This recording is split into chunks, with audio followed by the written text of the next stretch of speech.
And we are live.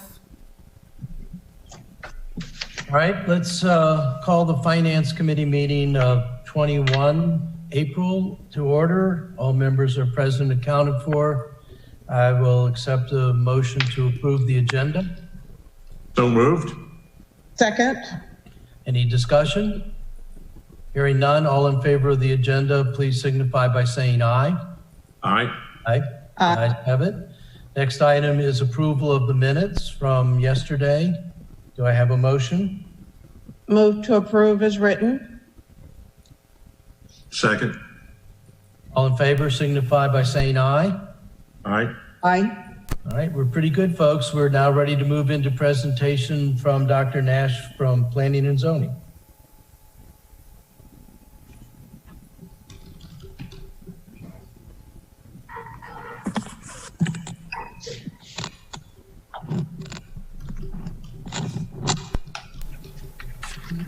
Morning. Morning. Morning, Sally. What's up, everyone? Whoops. Trying to get the PowerPoint. There we go. Sally, do you want your PowerPoint up? Sure, yes.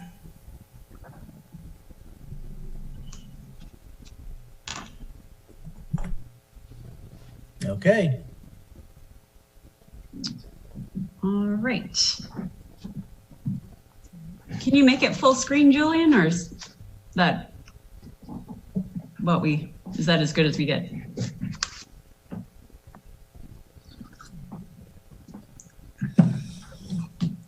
Okay. Okay, that's all right. Okay, good morning. I'm Sally Nash. I'm here to talk about our fiscal year 21 budget for, next slide, the Department of Planning and Zoning. Sometimes is a messy organization. We are a full service agency responsible for all development review, permitting, inspections, licensing relating to all facets of the city code. It includes construction, rental housing, zoning, critical area compliance, environmental protection, and all construction trades. We are also responsible for long-range planning, historic preservation, economic development, community development, and all community development activities in the city. Next slide. Excuse me, Sally. Julian, I've lost my presentation, Sally's presentation.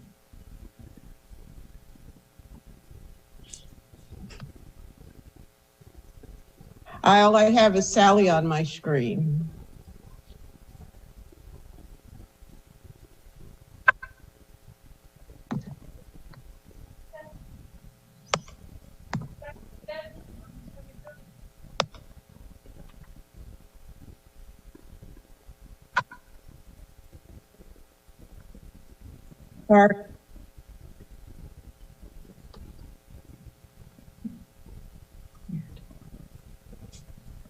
Okay, it's back.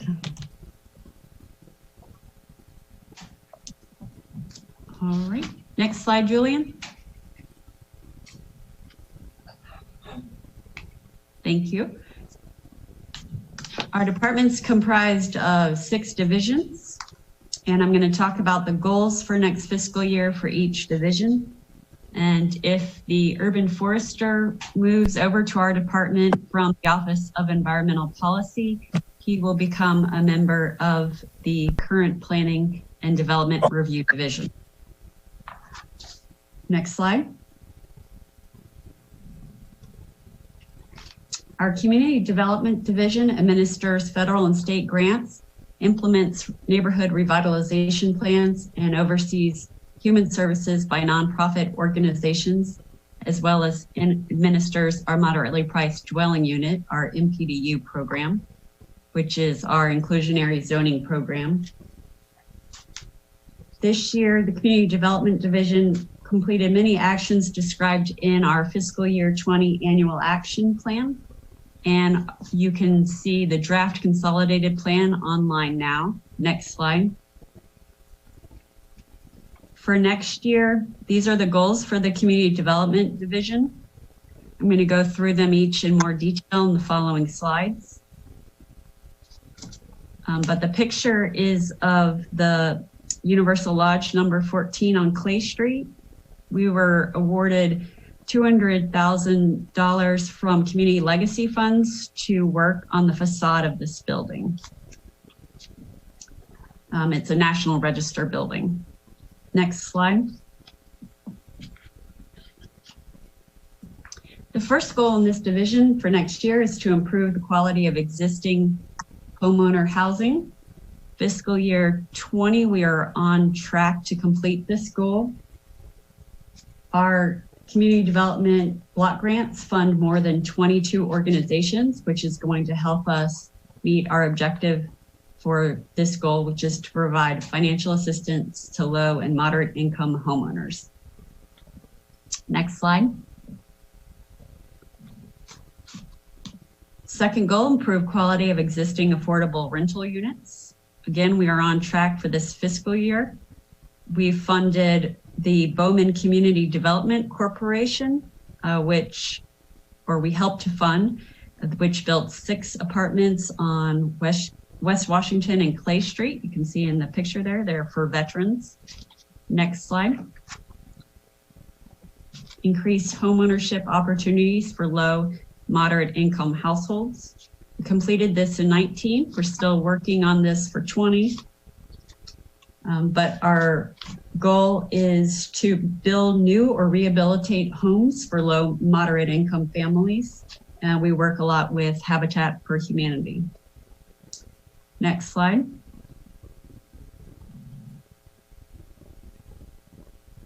Maintain financial support for employment training programs. This is what we hope to do. We accomplished our goal in fiscal year 19 by supporting and encouraging job training opportunities, GED preparation.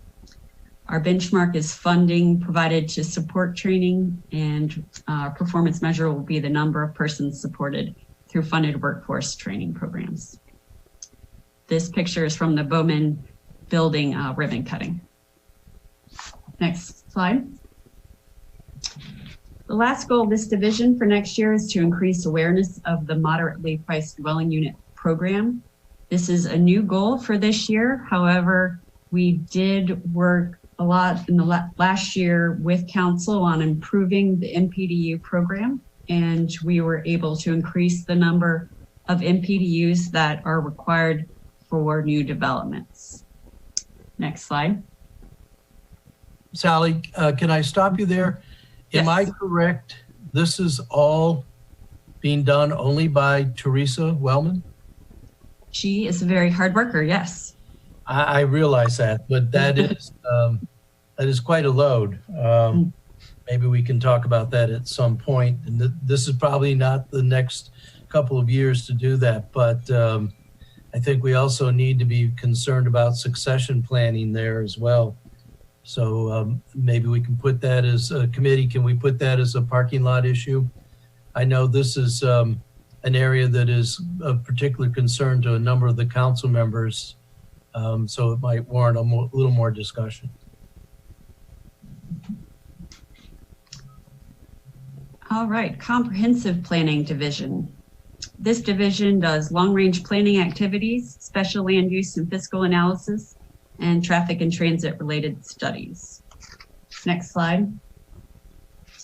This division has 3 main goals for next year, which I will go through. Next slide. This one is a goal currently under work in progress is what I termed it for fiscal year 20. But for fiscal year 21, we'd also like to continue to ensure land use plans that shape the appearance of the community, balance private and community interests, and protect public investment and valued resources. So hopefully we're going to get the 2009 comprehensive plan updated, hopefully by the end of 2020. If that doesn't happen, hopefully in this fiscal year. And we want to get robust engagement from all of our wards. Next slide. Another new goal this year which has come up a lot in our comprehensive plan discussions, is the need to ensure that the zoning code requirements are clear, accessible, and easy to understand. I think that's everyone's goal in our department. So we have some ideas to do that. Some is just outreach and education, as you see in the first objective.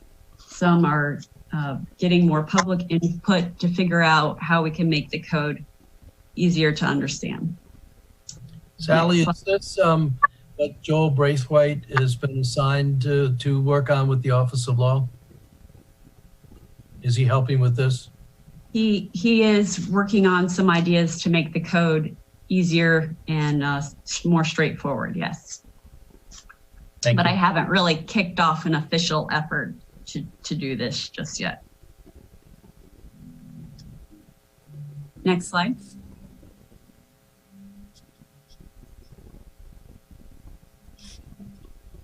Ensure the capital improvement program is consistent with the city's land use plans. I worked a lot with Katie this year to identify goals from the city's land use plans for most of the CIP projects. So we're making pretty good progress on that. There's a few outliers, but in general, we're doing pretty well on making sure that the CIP is meshing with the comprehensive plan and goals of the city. Next slide.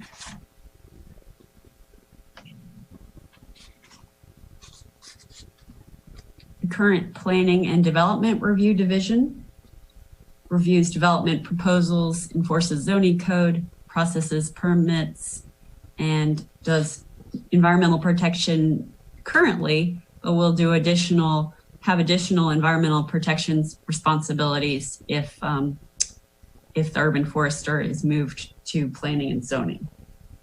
Next slide.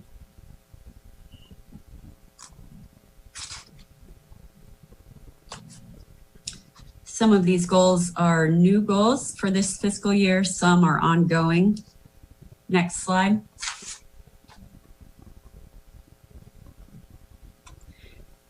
This is not, the goal itself is not really new, to ensure quality to design and development review, but the objective is to make our forms easier to understand, make sure people follow the checklist that we have and submit everything first time around that we need.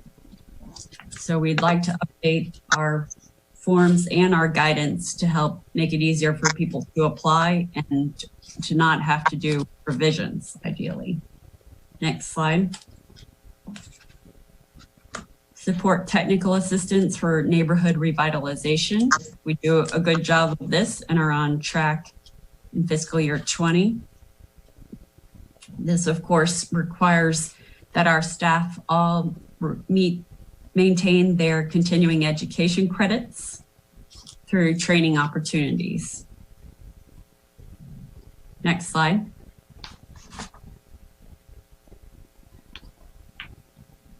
Ensure applications for development projects are complete.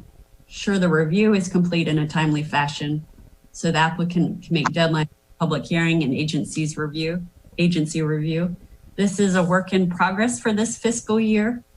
Our review times have varied between 3.5 and 4.5 days. So we're not quite at 3, but we have some ideas for how some of the administrative staff can help to streamline our process, get the permits in scanned so it's easier to determine completeness and we can get our reviews out sooner.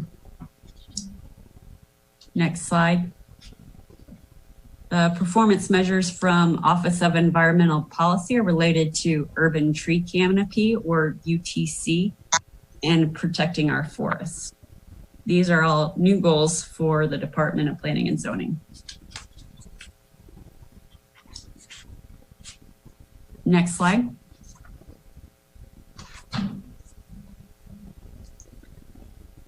Economic Development Division improves the Annapolis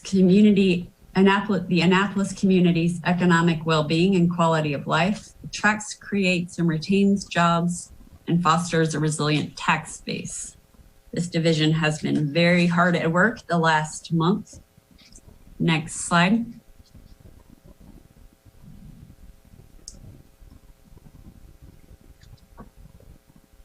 Has some very important goals, especially during right now and the next few months. Next slide. The first goal is facilitate a positive business climate for recruitment of businesses in Annapolis.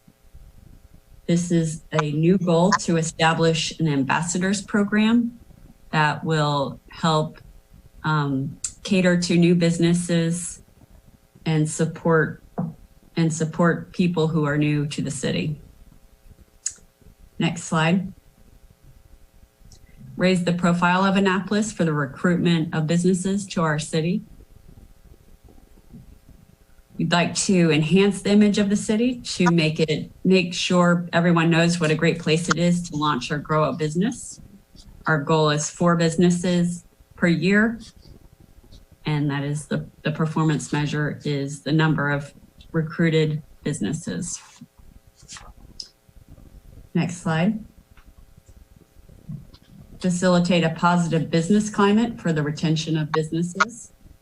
Another new goal that will focus on how we can retain existing businesses and jobs. We're planning to do a lot more outreach and site visits to businesses to get a good sense of issues facing our small businesses. Next slide. Sally, could you take a second to talk about how Stephen and Hope interrelate with the mayor's office, particularly Brian Callahan, or if not now, maybe after when we have discussion? Hold that thought. Okay, sure. Thank you. And finally, serve as a resource as a conduit to city government for the Annapolis business community. Steve and Hope have been doing this a lot in the last month, help small businesses, doing a lot of work with the mayor to do outreach, let them know what resources are available to them. And they've well exceeded this goal this year, which is to provide business assistance to 20 businesses per month. They've easily met that goal and more. Why don't we talk about that relationship now while we're thinking about it? Okay. What is the relationship between Brian and this particular sub-office, if you will? Well, not just Brian, but also Will Rao and Tola. There's a lot of interaction between them and Steve and Hope, especially Steve. Steve tries to keep involved with a lot of the outreach activities that Will and Tola and Brian are doing and lend them any kind of technical assistance they need. He writes a lot of memos, does a lot of analysis for them and in support of them. And they help him with outreach, getting the word out about different activities that our department's trying to do. So I'd say they do a lot more community outreach and engagement, but we support each other in terms of technical and professional work, and the community engagement and outreach is how we work together. Okay. Care to translate that? Well, I would say we do more of the reports, analysis, kind of a higher level analysis of economic issues. And although we do also do our share of day-to-day, someone has a problem with this permit, what do we do? Of course, Brian, I know, does that as well.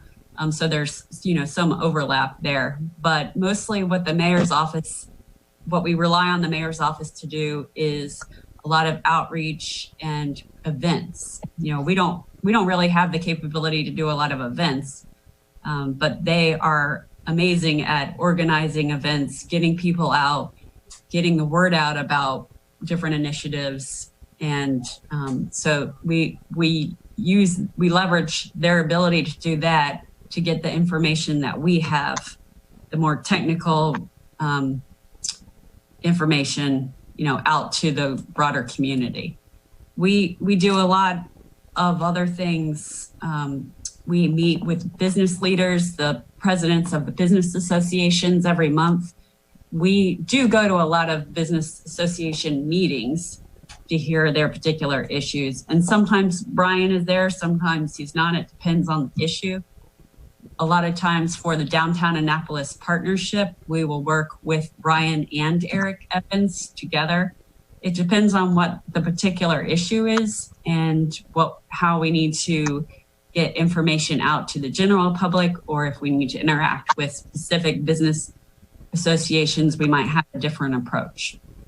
Well, who directs whom? We are separate entities. We don't direct each other. We work together as partners. We have different strengths. They are doing public outreach. We coordinate with each other to make sure we're not duplicating each other's work. But we kind of have different focus areas. Alderman Arnett, if I could just weigh in a little bit, because I think the confusion is over the current job title that Brian Callahan has. And Susie addressed that a little bit when she did the mayor's budget. But that job, and I think he's called the Economic Development Advisor or something like that. But Analyst. The job title survives from the last administration when Bob Agee was in that position. That's not really an accurate description of what Brian does. As Susie said, he's more of a special projects coordinator and manager than economic development. So though he may from time to time work with Stephen on some economic development issues, he really is looking after some of the special projects and the BGE projects that are moving forward, the connectivity projects that the mayor's interested in. He's really focused in on those more so. So there's absolutely no reporting relationship between Brian and Stephen. Stephen is clearly in planning and zoning and reports up through Sally. Brian clearly works for the mayor and does special projects. Thank you for that, David. Thank you. I'll get to you in 1 second, but I've been having it's stopped recently, been ongoing dialogue with Susie Smith, and I would ask the committee, maybe we'll ask her back to get a little more detail about these relationships if that's your druthers. Okay. I would Please. definitely be interested. And my question was going to be how we measure what they're doing, what the Bryans and the Tolas and the Wills are doing. Sally has clearly outlined her performance measures. We have yet to see those from the mayor's office. So is there a mechanism for measuring the success of what they're doing? I will speak to that briefly, but maybe we throw this into the lap of the city manager. I had asked Susie to consider coming back and fleshing out a little bit more what she did when she came before us. I think it would be good for everybody. I thought it was an opportunity, as other departments have done, to sort of tout the efforts of their staff. There's a lot of hard work being done by the mayor's office. I think there's a fairly nebulous sense of what all it is and what its direction is. And I think we should be able to recognize the hard work, but also I think it's part of our appropriation budget, and we ought to understand what it is that we're making the appropriation for. I don't mean this from me personally in any way to challenge the mayor's goals or things that he's doing with his staff. I think we've always let that be the province of whomever was the mayor. But I do think it would be better for all of us to understand what they're doing. and have a better coordination across all of the administrative branch of the city, and an understanding on the part of the council, just what's being done by whom. Yeah, and I'll just add that the mayor's office, like the city manager's office, didn't do separate performance measures. Those were done by each of the departments, and of course the city manager is responsible for each of those departments, so didn't do separate ones. I think there's a lot of good stories to tell from the things that the folks in the mayor's office are doing. You know, the one in Annapolis, some of the well, they're just doing a lot of things. I'm not going to go into specifics, and I'm not the person to address that either. But I know that they are doing a lot of great things. And I think that would be a great story to tell if that happens. Well, committee, I'll take on the mantle. I'll talk to the mayor directly and see what we can do. It's true that the city manager's office doesn't have goals and objectives. It's also true that the council doesn't have goals and objectives. And I think we've had a little discussion of that, and we might have some more. I think what's good for the goose is good for the gander. And if it's good for some, I think it's good for all. But right now, I think we're eating into what, Dr. Nash, thank you. I've really enjoyed your presentation so far, and I don't want to take any more time away from you because we're 26 minutes into your hour or 45 minutes. So if you could please continue, and thank you for humoring this digression. Okay, no problem. All right, next slide, please. Historic Preservation Division. This division is in charge of reviewing exterior changes in the Annapolis Historic District. We administer the tax credit program and provide support to the HBC. You can see in this picture, Roberta Laynor, Chief of Historic Preservation, hard at work in the Maynard Burgess House, making sure that all the artifacts that we find there are protected. Next slide. This division has one major goal: ensure preservation of historic district. To that end, in this year, in October, we were recertified by MHT to be a local government, certified local government. And we are on track to review over 300 certificates of approval for this fiscal year. Next slide.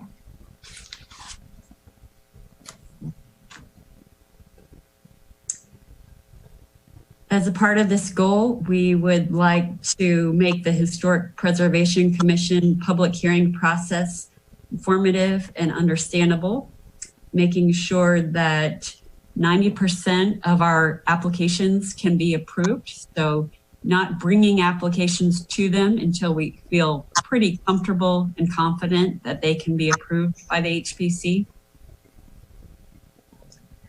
This also involves training with the HPC. Last year, we did 2 training sessions with them. Next slide.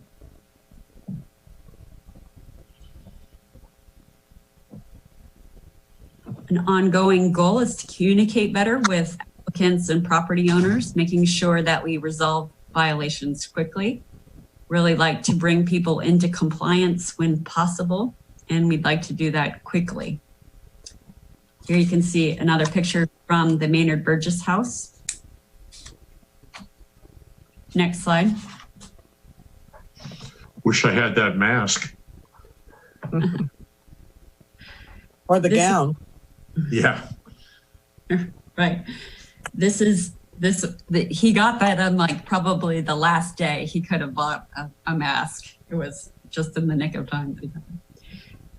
This is a new goal, a new objective for this fiscal year: provide technical assistance, resources for property owners and contractors to the HPC.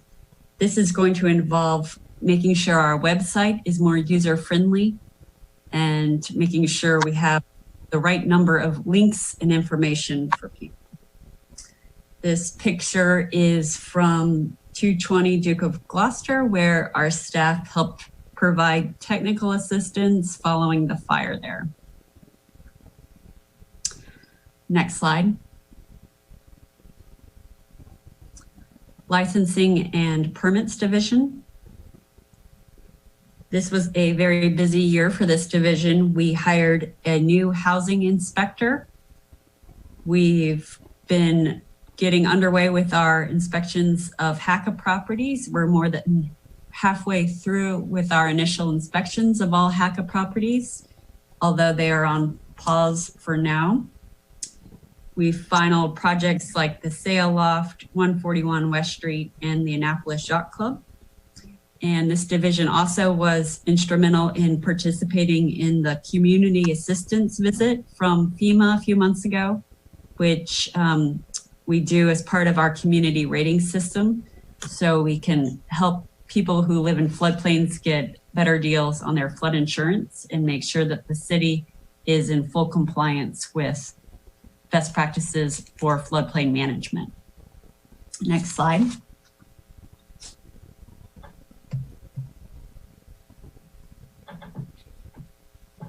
This division has two main goals: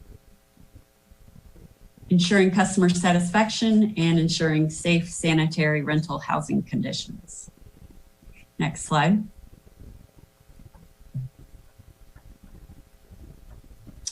For the first goal, I'd say this division has done an amazing job in the past month. Very difficult circumstances, a lot of emotions, a lot of stress. You know, our staff's doing a great job doing what they can safely, but still keeping the wheels going. The objective for this goal is to review applications for completeness in a timely manner. To date, we have met our bench of initiating review in 3 days. And staff's just done a great job keeping the office running on a day-to-day basis. Next slide.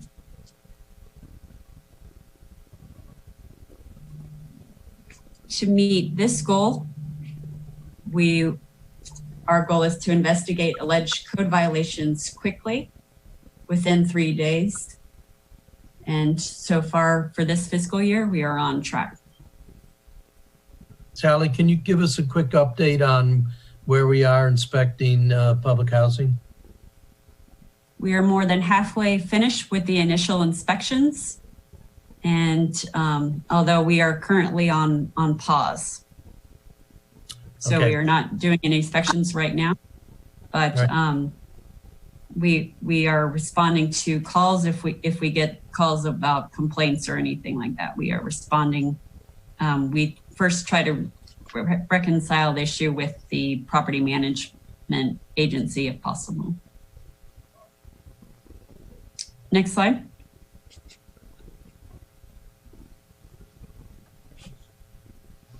These are our department's long-term goals for the next few years. We have 7 of them, which I will go through in more detail. Next slide. Housing goals. Again, working with both community development, current planning, and licensing and permits, ensuring all rental units are safe and sanitary, and making sure that, and increasing, if we can, the stock of affordable housing for rent and ownership.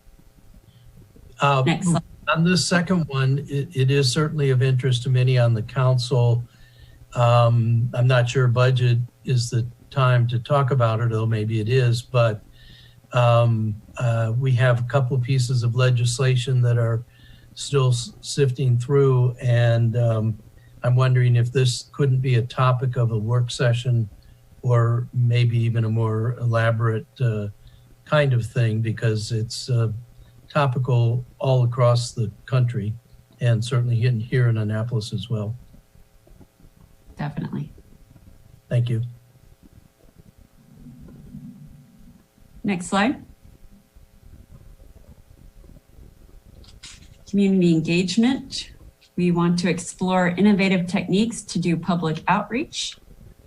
We wrote this even before COVID, so we're definitely looking at innovative techniques now, but we mainly are trying to find a way to get more people involved, make sure we hear from everyone in the community about these quality of life issues like parking, traffic, land use, zoning, and what are the long-term implications of all of these issues. Next slide. Our economic development goal is to support and catalyze inclusive and resilient local economy by increasing local business and minority business participation in city procurement. Steve and Hope have also been working on that with Brian Snyder. Next slide. Cultural resources goal.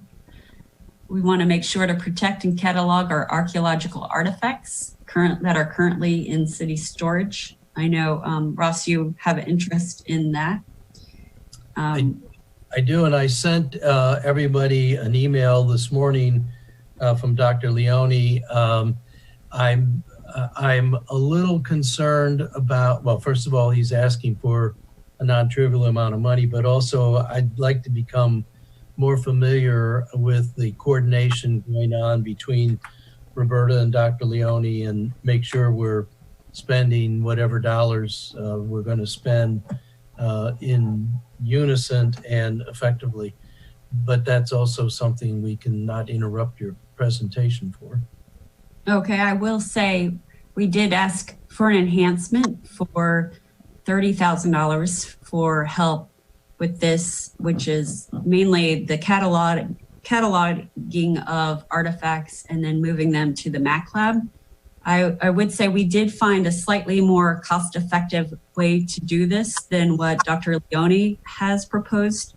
He's helped uncover so many wonderful artifacts for the city, but I think we have a different solution that might get us to where we want to go that will cost a little bit less money. And we've already actually started working on it a little bit this fiscal year with some extra money we had just getting contract going. So hopefully we can find a little bit more money for next year on that.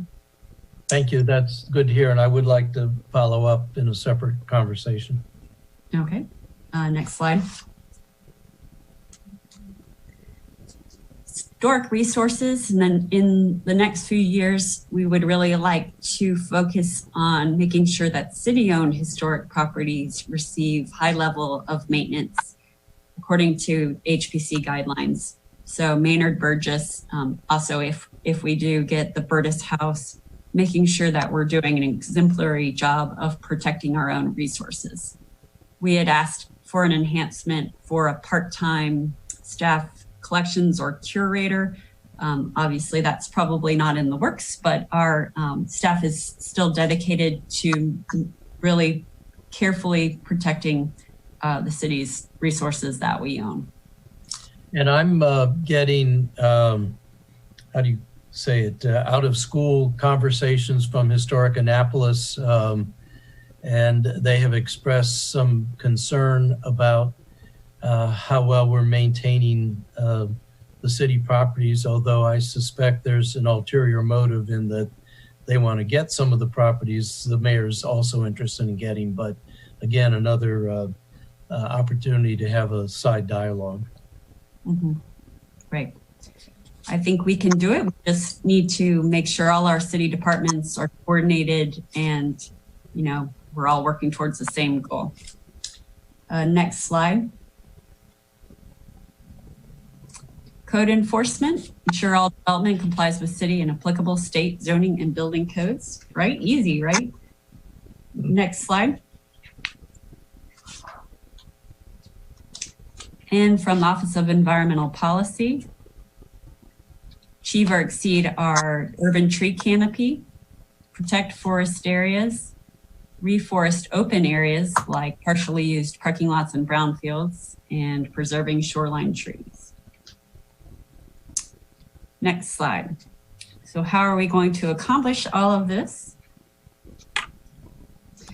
Let's see, our fiscal year 21 budget as proposed is not that different than fiscal year 20. Part of this is because some monies were moved into our department from Office of Environmental Policy.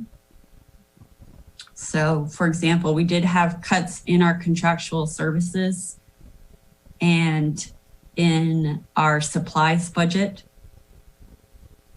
but you don't really see those because other money was moved over from the Office of Environmental Policy.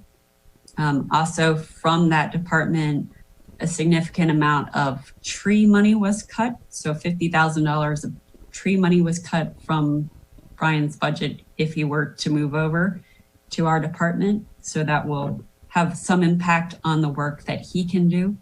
Although we are also working on a memorandum of understanding with the Critical Area Commission, where we will be able to use our funds from critical area fees for more uses than we have been able to in the past. Jackie Giles been hard at work at that. So that will alleviate the impact of those cuts some.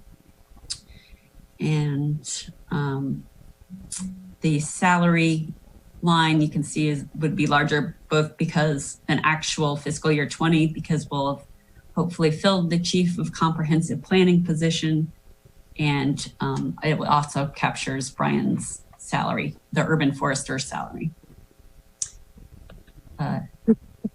May I ask a question? Of course. I mean, maybe you mentioned this and I just didn't understand it. Under the supplies and others, seems to be a significant increase from 19. What is the reasoning for that? Is that the Office of Environmental Policy's impact? Under supplies and other, Right. we go 142 to 318 for the proposed, or 289 for. Well, that 20. was fiscal year 19 actual. I know for part of the reason was that I was very behind on encumbering money for the comprehensive plan consultants. A lot of that money I didn't encumber until the end of fiscal year 19. So that money wouldn't be reflected in fiscal year 19 actual. It was then moved to 20. So 20 looks a little bit higher than it really was from a year-to-year basis, if that makes sense. The amount we got each year wasn't that different. It's just that a lot of money from fiscal year 19 got moved to fiscal year 20 because I was behind on spending it.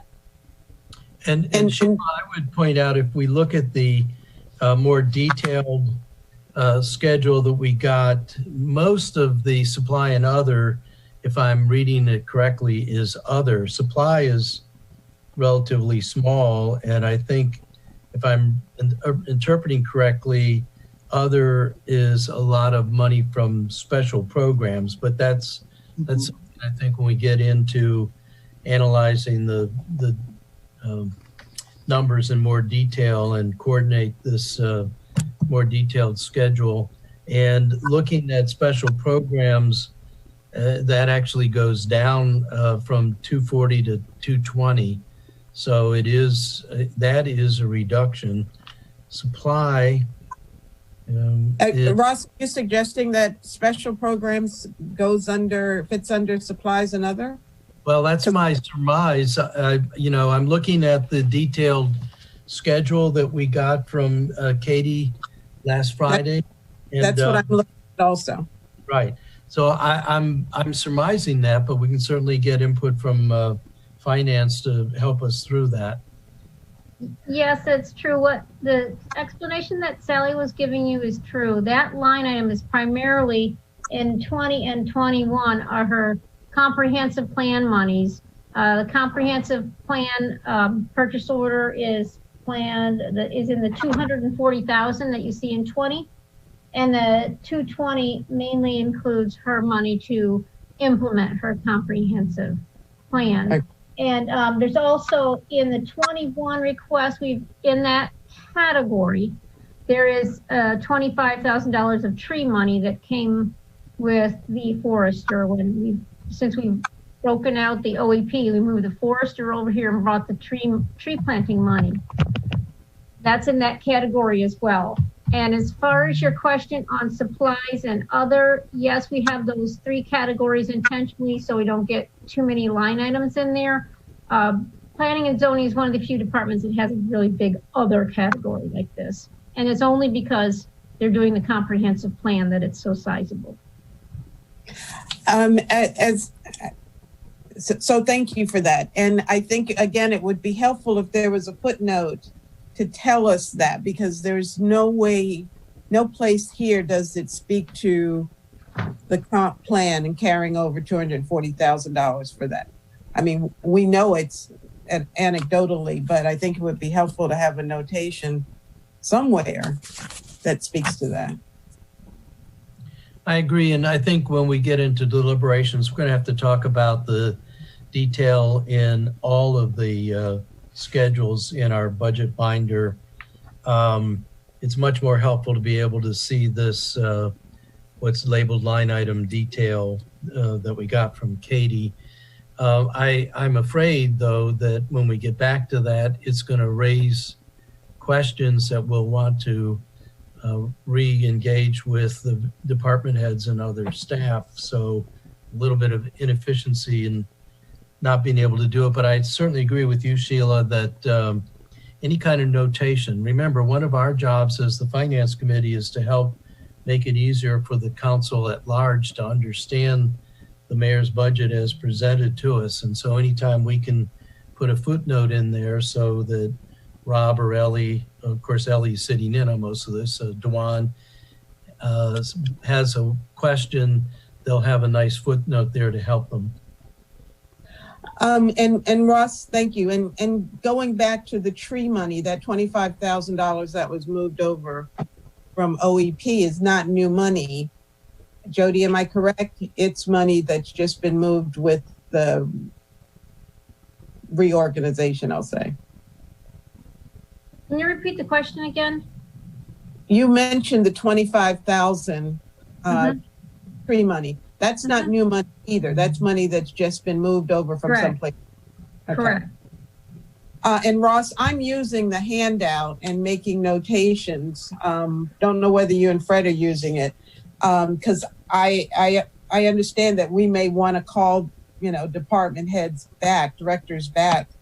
But if we make notations of our own, then we may not have to do that. I'm sort of writing all over the place. I'm writing on the schedules and I'm writing on the budget binder and so on. But that's just everybody to his own style. Yeah. All right. Ross, can I ask a question? Yes, please. Thank you very much. I'm looking at last year's budget. This is Ellie. On staff summary, and fiscal year 20, we had 31, and then in this, we have 31 this year, but last year we had 30. So my confusion is the numbers are showing about a $500,000 add in salaries and benefits, and it appears that we added 2 salary people. It's just, I'm trying to make the correlation with the staff increase to number of people added. It's only 190. It's $500,000 between the projected 2020 and the proposed 2021, not the adjusted budget. Okay, so but that is to include two people. So the difference between the actual and the projected would be that we would fill the chief of comprehensive planning position, because that position's been vacant since February, and before that the director position was vacant, and then the urban forester's position moving over. That's the difference between what we actually spent this year and what we are expecting to spend next year. So we will have 32 employees in fiscal year 2021. Okay. So that brings up, thank you for asking that question, Ellie, because I was looking at the staffing chart on page 92 of the budget binder, and I was trying to put people into the 6 organizational boxes, and I was specifically looking at preservation. I think I'm gathering that there's the chief of historic preservation, an assistant to the chief, which looks like a contract position, and then a preservation assistant. So are there 3 people total working on historic preservation? Correct. So if it's not a lot of trouble, I guess I would like the box that you had at the beginning of your presentation, if that's something that could actually allocate numbers for each of those boxes. And then of course, at least you would be above that, but that would be helpful for me to try to figure out. I was trying to get a sense of how many inspectors we have. And I was also looking at that and wondering, where do the fire inspectors get counted? Are they counted here or over in fire? And where do they fire? But where do they really do most of their work? Don't they report for the Dorman building, and aren't they really more or less a staff extension for you? The fire marshal's office is located in Gorman on the 3rd floor, but they're pretty much an independent organization. We do interact with them quite frequently, so it's great to have them here, but they have their own permits and that they do, as well as assisting us with some of our permit reviews. But they coordinate with John Manessa? Yes, and current planning also sends them projects for site design review or adequate public facilities review. Okay, so this might be another footnote kind of thing. So if you filled the 6 boxes, and you're doing the inspections, maybe there's a footnote that notes the number of people in the fire marshal office that are also involved in inspections. Okay, what about our interactions with Public Works and OEP and other agencies? Should we note that somehow? I'll speak for myself. I'll let the other committee members speak also, but I think that's a good idea for a number of reasons. One, it gives us a better understanding of the total level of effort for different kinds of work. 2, it gives us, and I think anybody who's watching this or will be looking at this materials, the level of cooperation that goes on between departments. It's not like they're silos that just sort of sit independent from each other. There is a lot of working relationships that go on between various components. I have an observation, if I could. I'm not sure if we were to put in this budget book every interaction and cooperation with other departments, it would get pretty involved. We all work together on a regular basis, and so I think that the notations could get pretty numerous and confusing if we tried to note how that all of the departments interact together. Well, numerous maybe. I think it's the opposite of confusing, but at least for this kind of table for planning and zoning, that really does, and we've talked about it a lot. We've talked about it in a legislative sense when we're talking about stormwater management. There's a strong interrelationship between permitting and planning for how stormwater management gets done.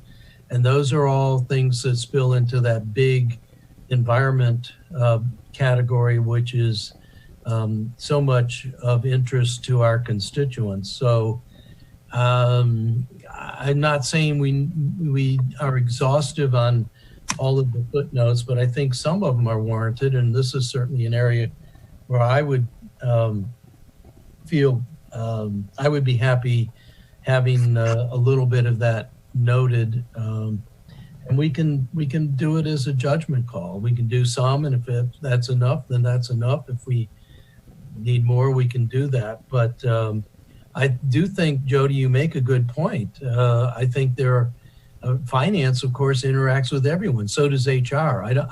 I think we understand that. So I don't think, I personally don't feel a need to see that.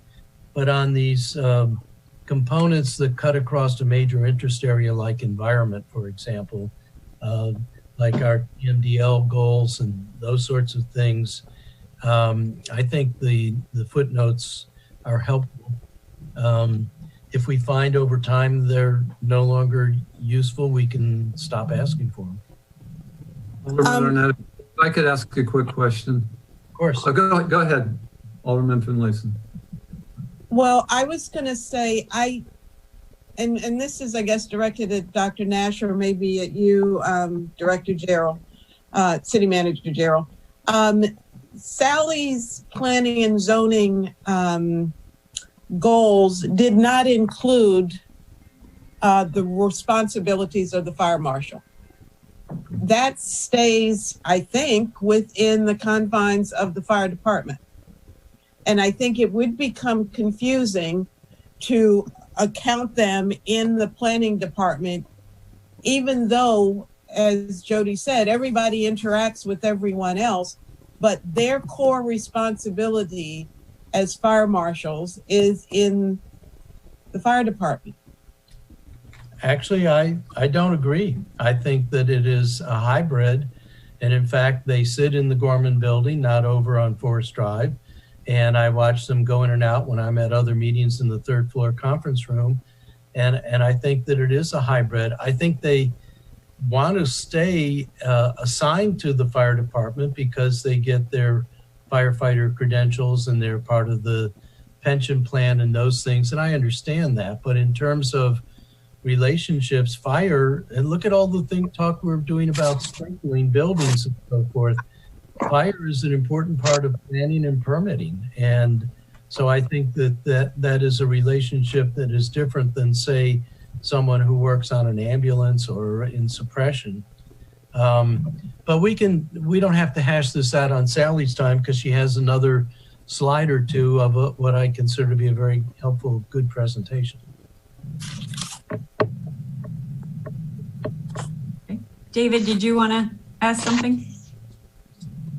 Yeah, I guess I'm just confused about this footnote concept that's being raised. There's so much, and maybe I'm just echoing what Jody already said, but there's so much interaction between the departments. It's mind-boggling to me that we would try and capture all that in footnotes on these, in the budget and also on these slides. So we'll need to discuss that further because I need to understand what exactly is being looked at for providing those footnotes that would explain the relationships between the departments better. I'd be happy to do that. And in fact, I've been going back and pulling out budget books and pulling off the budget book from for the last 2 years because I don't have a hard copy of that. And there is a very distinct difference. Jody made this early on in these hearings between the binder we get with the mayor's proposed budget and the budget book. And maybe what is getting confused here is footnotes showing up in the final budget book as opposed to footnotes that are to be of help to the finance committee and the council writ large as they consider the mayor's budget. So I think footnotes, and we don't have to do it for every conceivable thing. I think we can do it for those things that the committee and or the council note would be helpful information, and only those things. So we don't have to go on a exhaustive hunt. But, you know, when I'm looking at the staffing and I'm trying to figure out the level of effort that is devoted to different things across the city, there's things that have not shown up, like the in parks, the dozen workers that didn't show up in that. And then there was another department I'm not recalling right now where there were other people that didn't make it into the staffing chart.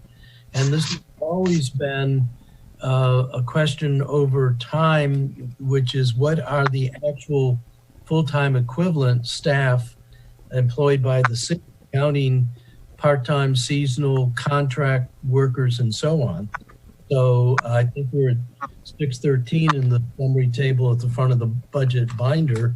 But I think we have a lot more people, full-time equivalent, hired by the city. So I think we do need to put on the parking lot a discussion of what's germane to the budget binder versus the budget book, and have a discussion about what would be helpful to the finance committee. And then by all means, push back from the administration and the city manager about, geez, we don't have enough time.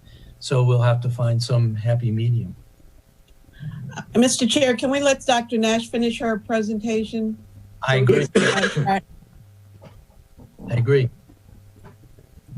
Okay, next slide.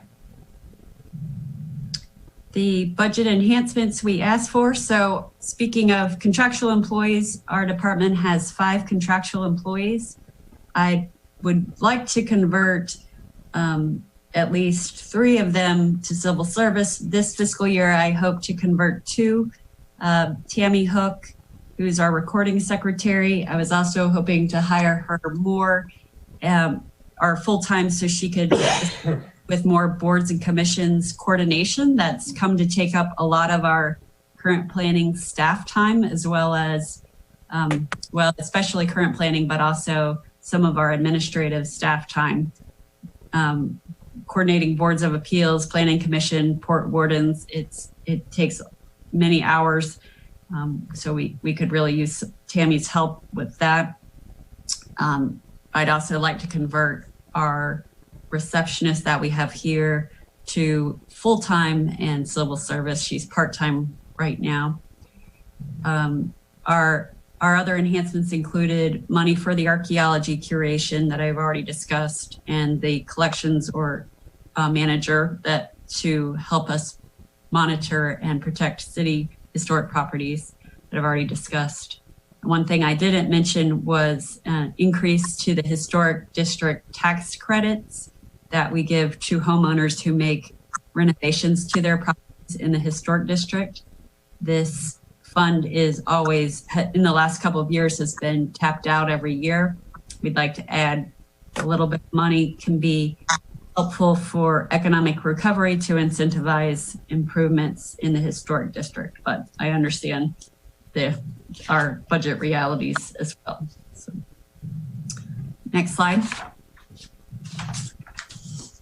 Thank you. Are there any other questions? Dr. Nash, I have a question.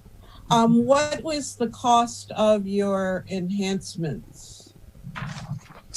You mentioned $30,000 for the cataloging of the artifacts, the Dr. Leone's proposal. Right. Well, but what would the total or individual costs to convert the 3 employees? Because we already pay these employees currently out of our budget, it wouldn't be the cost of a completely new employee, but to convert the recording secretary to administrative office associate, it would be about $55,000. To convert the receptionist, it would be about $44,000. And that was all I asked for in terms of conversion for this year, because I was trying to stagger it. I understand there's a conversation about contractual employees and how to convert them, but that was all I had asked for in terms of conversions for this year. 2 of our contractual employees don't work very many hours a week. They kind of fill in for our plumbing and electrical inspectors as needed. So I don't really need to convert them. They're truly independent contractors who we use, on an as needed basis. But I'd also like to eventually convert the assistant historic preservation preservationist. When we had the initiative a number of years ago to convert contract employees to civil service employees, were these positions on that initial list, or did they come about after that? Well, Tammy has been contract employee for 20 years with the city. I don't think it was considered to convert that one at the time because I don't think she was interested in being full-time. Now I think we might be able to woo her away, which would be a big asset for the city if she could come work for us full-time. We had the administrative assistant position filled, but it was cut with the layoffs, and it was never restored from the layoffs. We're still down a few positions from the layoffs.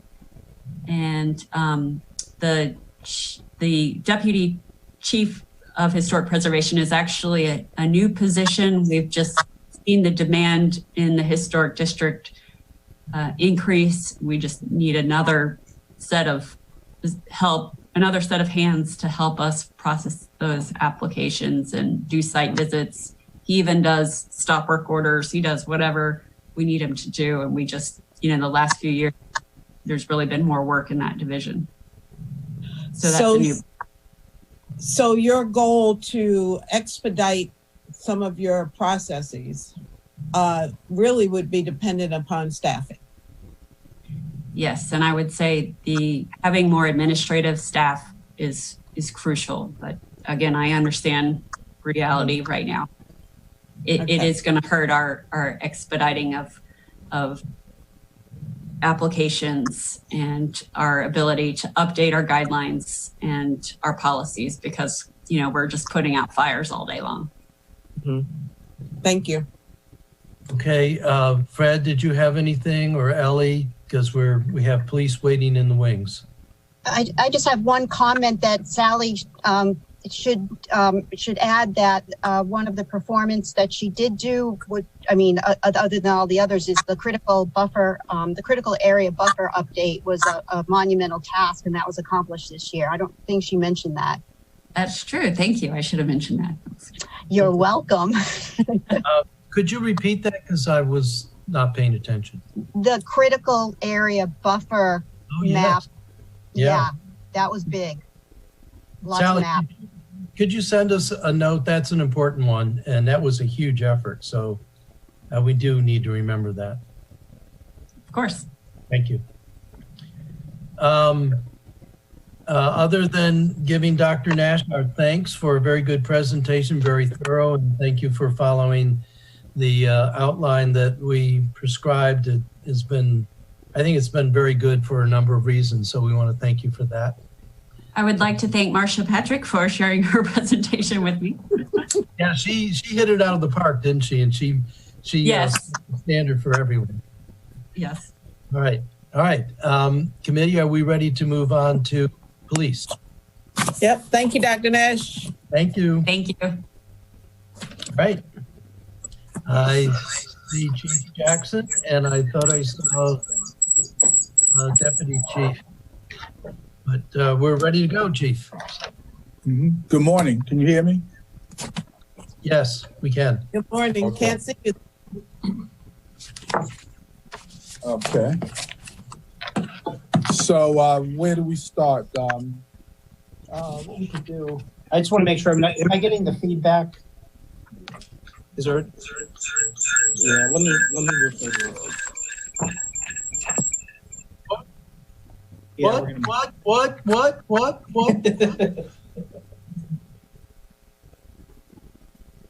Okay. I just wanted to sit behind the departmental seal. Looks like I'm real official and about business. I wanted the ambiance is everything. Chief Herman, you want to just check it again real quick and just make sure we're good? Yeah, I'll unmute us. If he mutes, then I'll unmute. Okay. Okay. Nope, still not good. Are you around speakers? It's just the two of them now. They're just too close to each other. No. The computers are hearing each other. Is that any better? Yeah. No.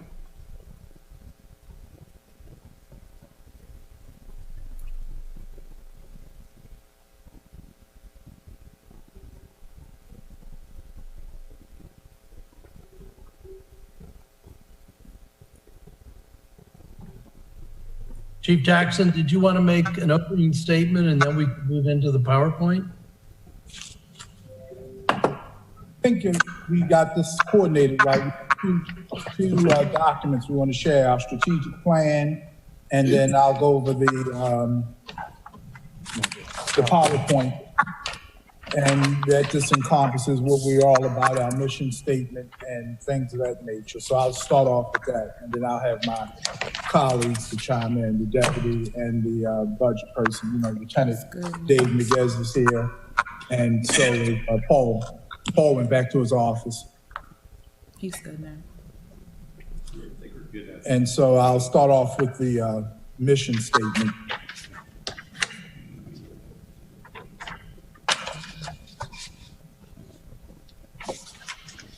Okay. Julian. Okay, I'll get started. He's working on it. Are you going to put up the PowerPoint? Yes, sir. Are we to do it or? No, Julian's working on pulling it up now. Okay. Yes. Do you want me to get started while you're pulling it up? Okay, there you go.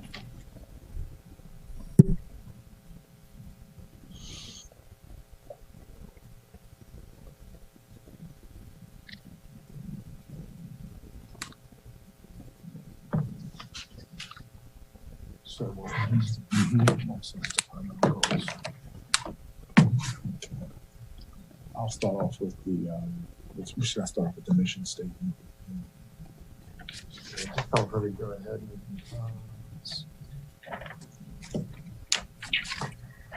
So it looks like it's not in one of the slides. Okay.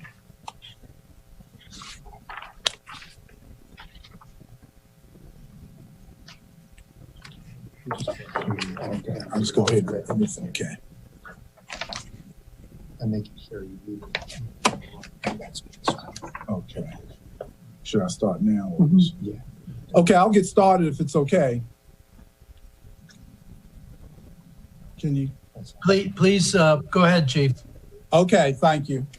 Okay, good morning.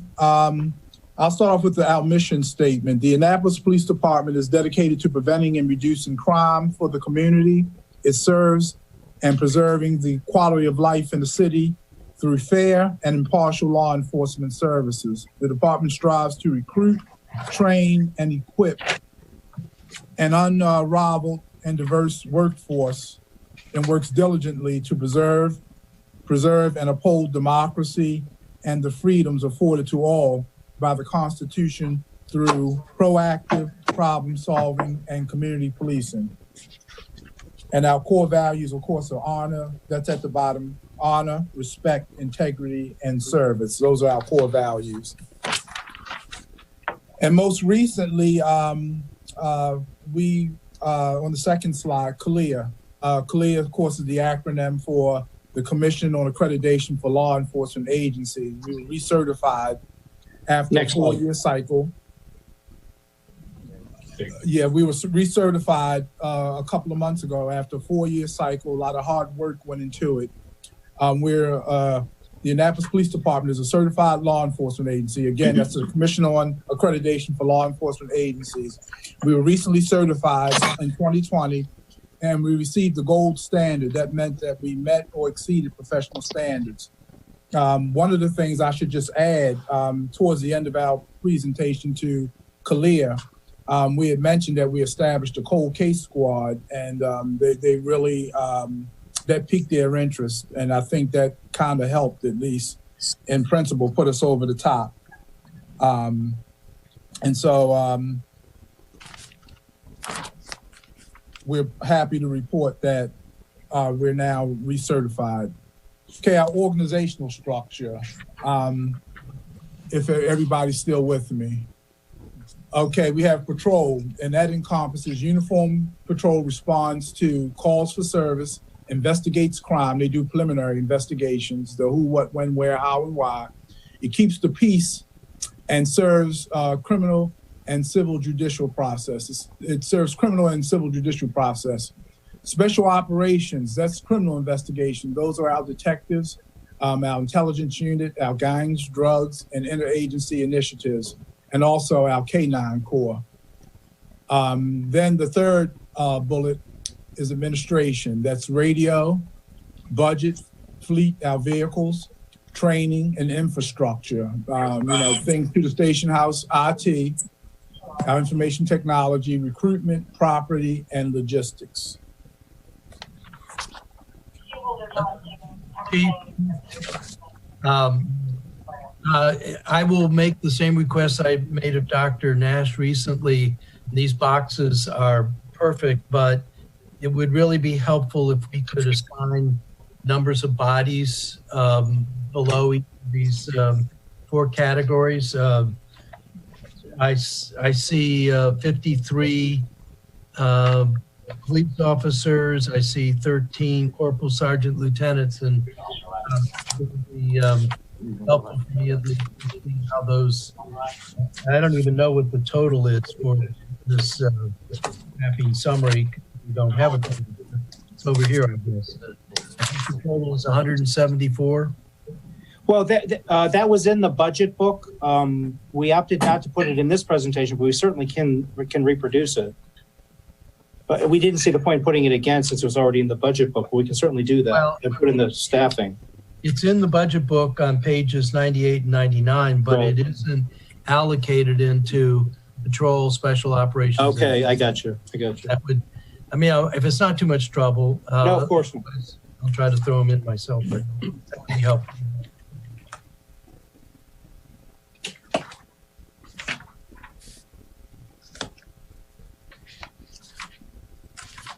We will, what we'll do is we'll do an org chart with the number of people assigned to each unit.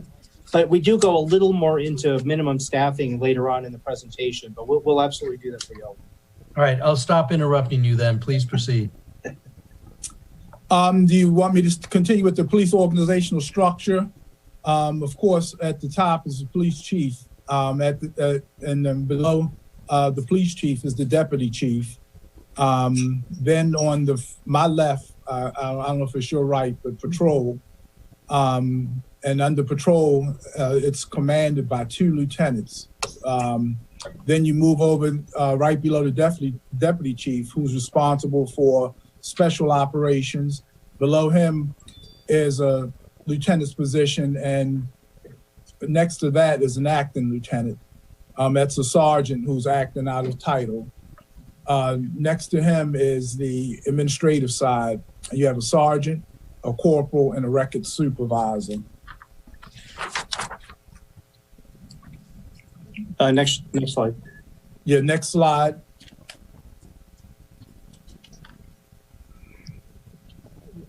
Next slide, we'll start off with patrol.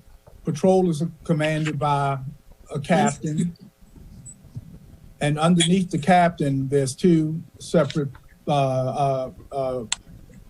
commands under the org chart. I guess to my left is the lieutenant and a sergeant, 2 sergeants. And then to the right is a lieutenant and 2 sergeants. And we can put what they do, if that's just the basic command structure. We do have more specific assignments under this part of the org chart.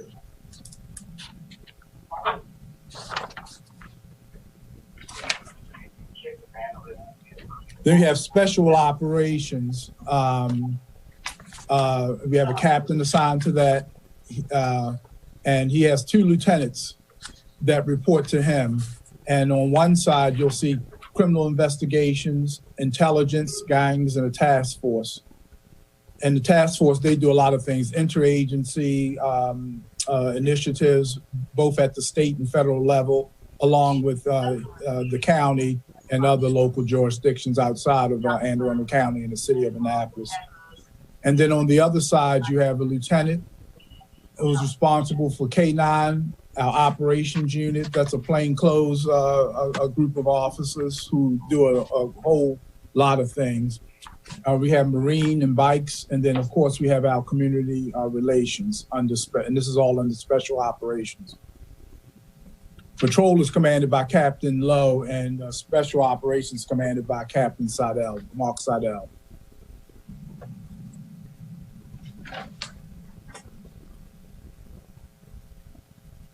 Okay, operations daily minimum staffing. In patrol, we have a minimum of 7 officers on each shift with at least 1 supervisor. The supervisor is generally a sergeant or corporal.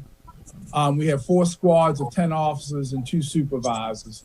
Then special operations is the next bullet. Under special operations, on a series of rotating schedules, the following units alter shifts to address crime and event projections and patterns. The flex squad, the K9 bikes, Marine unit, traffic. And then the bullet below that is intelligence unit, gangs and drugs, and scheduled to workload. And those officers in special operations, that's crime driven.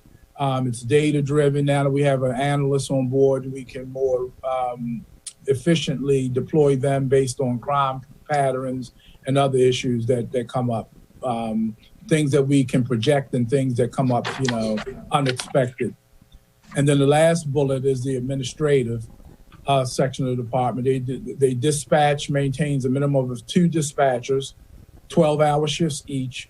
They work day work, 9 to 5 are standard working hours for the following units. Records, property, CLEAR, that's the Commission on Accreditation for Law Enforcement Agencies. That's an ongoing process. Not only do we receive our certificate and our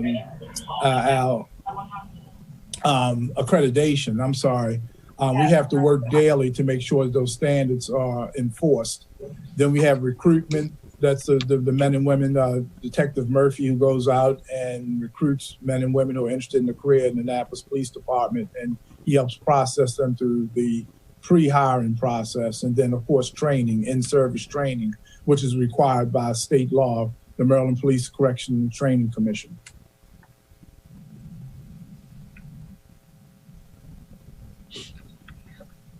Okay, and Major, if you're listening to me, you can chime in at any time. That if yes, I miss a point, then you can chime in. Just chime in. I'll start off with the performance goal as a part of our strategic plan. The performance goal 1 is to create security conditions that make Annapolis residents and visitors feel safe and enable a strong and cohesive community. And I can talk about that all day long. I think that at some point in the near future, we should maybe, if not in this year's budget, hopefully in better times, we can come back to this goal. Because I know with the fiscal crisis that we're in as a result of COVID-19, we're limited in funding. But there's so many things that I've argued since I've been here that Annapolis in some areas is too soft of a target, and security enhancements need to take place if we're really going to be the type of world-class Annapolis, world-class police department that we strive to be, living in the times that we are living in. Now, I'll go to the objectives, is to deter and prevent crime, especially serious offenses like, of course, shootings and murders. Benchmarks, we use in-house crime data and the Uniform Crime Reporting System. That's how we index our crime. Of course, that's Part 1 and Part 2 crimes. Part 1 crimes are murder, rape, robbery, aggravated assault, burglary, theft, automobile theft, and arson. Those are our Part 1 crimes, and all other crimes are what you call Part 2 crimes. And so that's how we keep track of our most serious crime. And the National Incident-Based Reporting System, that's a statistical part of the federal, these are federal, run by the federal government in collaboration with local law enforcement agencies. And it kind of tracks a whole lot of things, trends. Unlike the Uniform Crime Report, the difference is the National Incident-Based Reporting System, it's a little more comprehensive in my personal view, in that it gives crime trends, it does predictive stuff, it tells you where crimes are most likely to occur and under what circumstances. And it says that reporting system statistics to reduce crime to levels lower than fiscal year 2020. That's another one of our benchmarks. And then the measures, rates of all crimes in fiscal year 2021. Did I leave anything out, Major? Well, I did want to mention one thing, though, sir. Just to point out to the council that that NIBRS, that National Incident Reporting System, was one of the primary reasons why we instituted a new records management system and a new CAD, because we're required to meet this new standard of accreditation and this new standard that the FBI is sending. So bear that in mind as we go into the IT budget later. Yeah, good point. And by the way, the Uniform Crime Reporting System, as the Major Herman just pointed out, is run by the FBI. They're the clearinghouse for the uniform crime reports. Thank you, Major.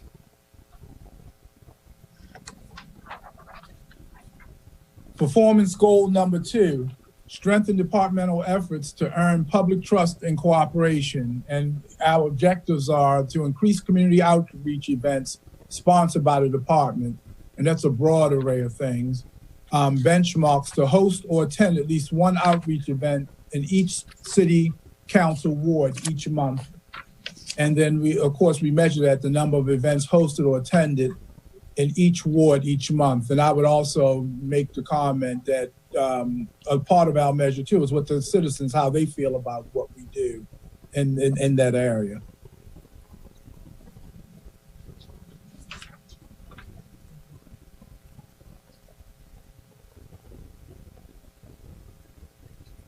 Performance goal number 3, achieve and sustain organizational excellence. Objectives to stay ready for all internal and external compliance and certification inspections. That ties into CALEA and a whole lot of other things.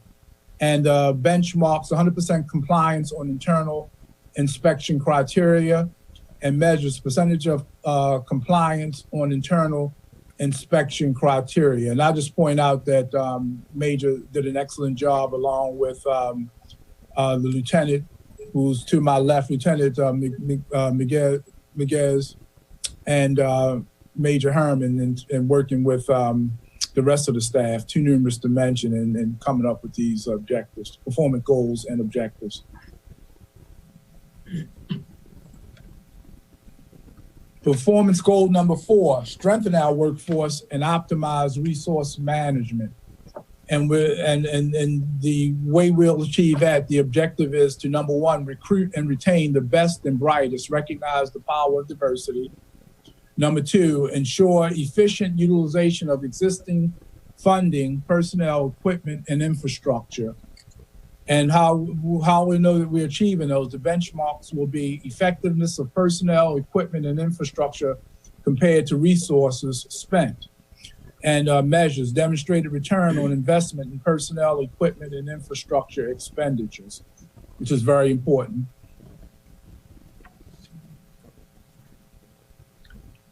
I'm sorry. Chief, just so the council is not confused, we divided all of our goals up into our short-term strategic goals and then our long-term strategic goals.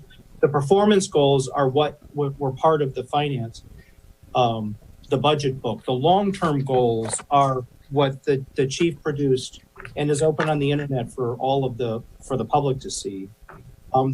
This is our strategic plan, and the strategic plan isn't just goals and objectives. It actually goes down into the performance level. It goes into the task level. So each one of these objectives is further divided into tasks that are assigned to individual commands or individual people. And then the chief and I were just in the process of putting dates on each one of those when the COVID crisis hit. So what the chief's about to go through is what he produced so far. We haven't put timelines on it yet, but that's one of our highest priorities once we come out of this crisis. Thank you, Major. Excellent point. And so the long-term goal is to create security conditions that make people feel safe and enable a strong and cohesive community.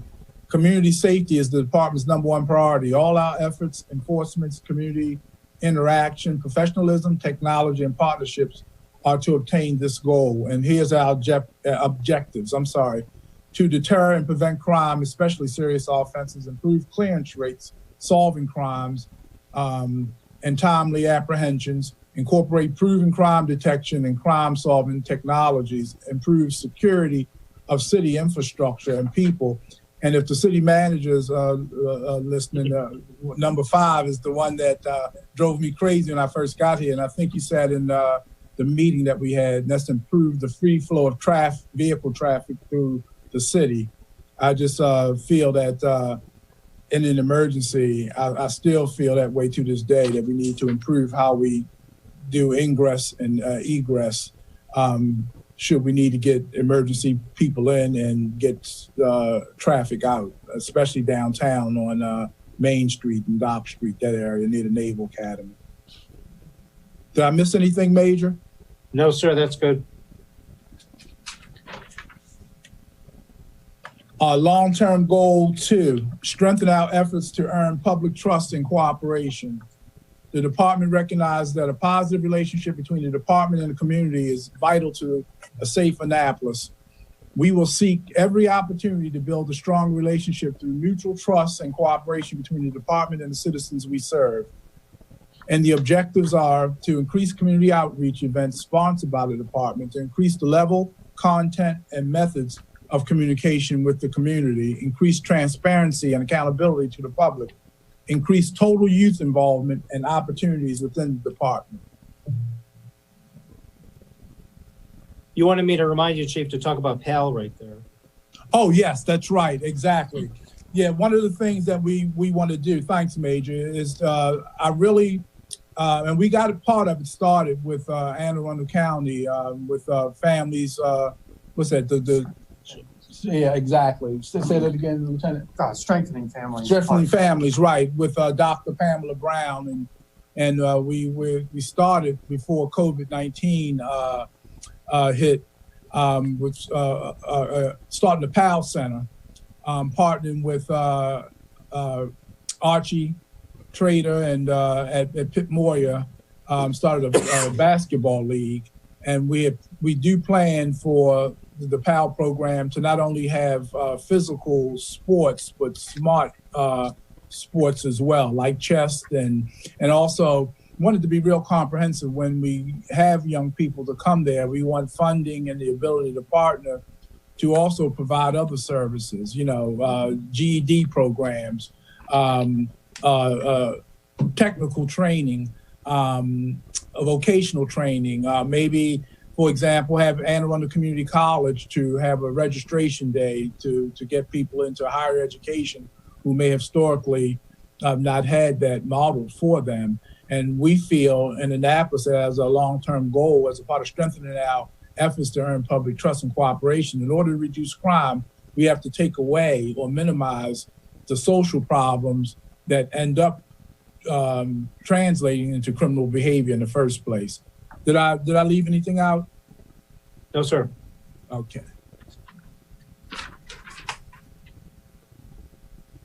Long-term goal 3, achieve and sustain organizational excellence. The department recognizes organizational excellence underpins our mission success. We define excellence as being in full compliance with applicable laws, standards, guidelines, policies, and directives, operating effectively and satisfying the needs of those we serve. And we'll do that by to stay ready for all internal and external compliance and certification inspections. That goes back to CLIA again, and increase and NMPCT standards, the Maryland Police Correction and Training Commission standards, or minimum standards, I should say. And number 2, increase effectiveness and to improve customer satisfaction. I said that right, minimum standards. Okay. A long-term goal, number 4, strengthen our workforce. The department recognizes that it's only as good as the people who make up the police force. That workforce must be sized appropriately, which is another one of our issues. I shouldn't say my issues, my command staff agrees. Well-administered, protected, trained, fit, and reflect our community's demographics.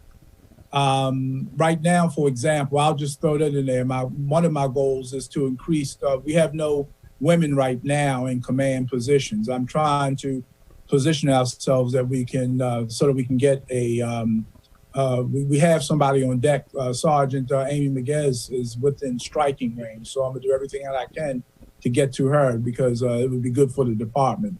As an example of that, she's poised to get a gold badge, and she's very smart. She's very well known in the community, and it would be good for the agency. So that's an example of that. Recruit and retain the best and brightest, recognizing the power of diversity. Protect the safety and promote the health of the workforce. Develop personnel with benchmark training, education, mentoring, feedback, and evaluation to optimize career development opportunities and increase staffing to meet the needs of the city.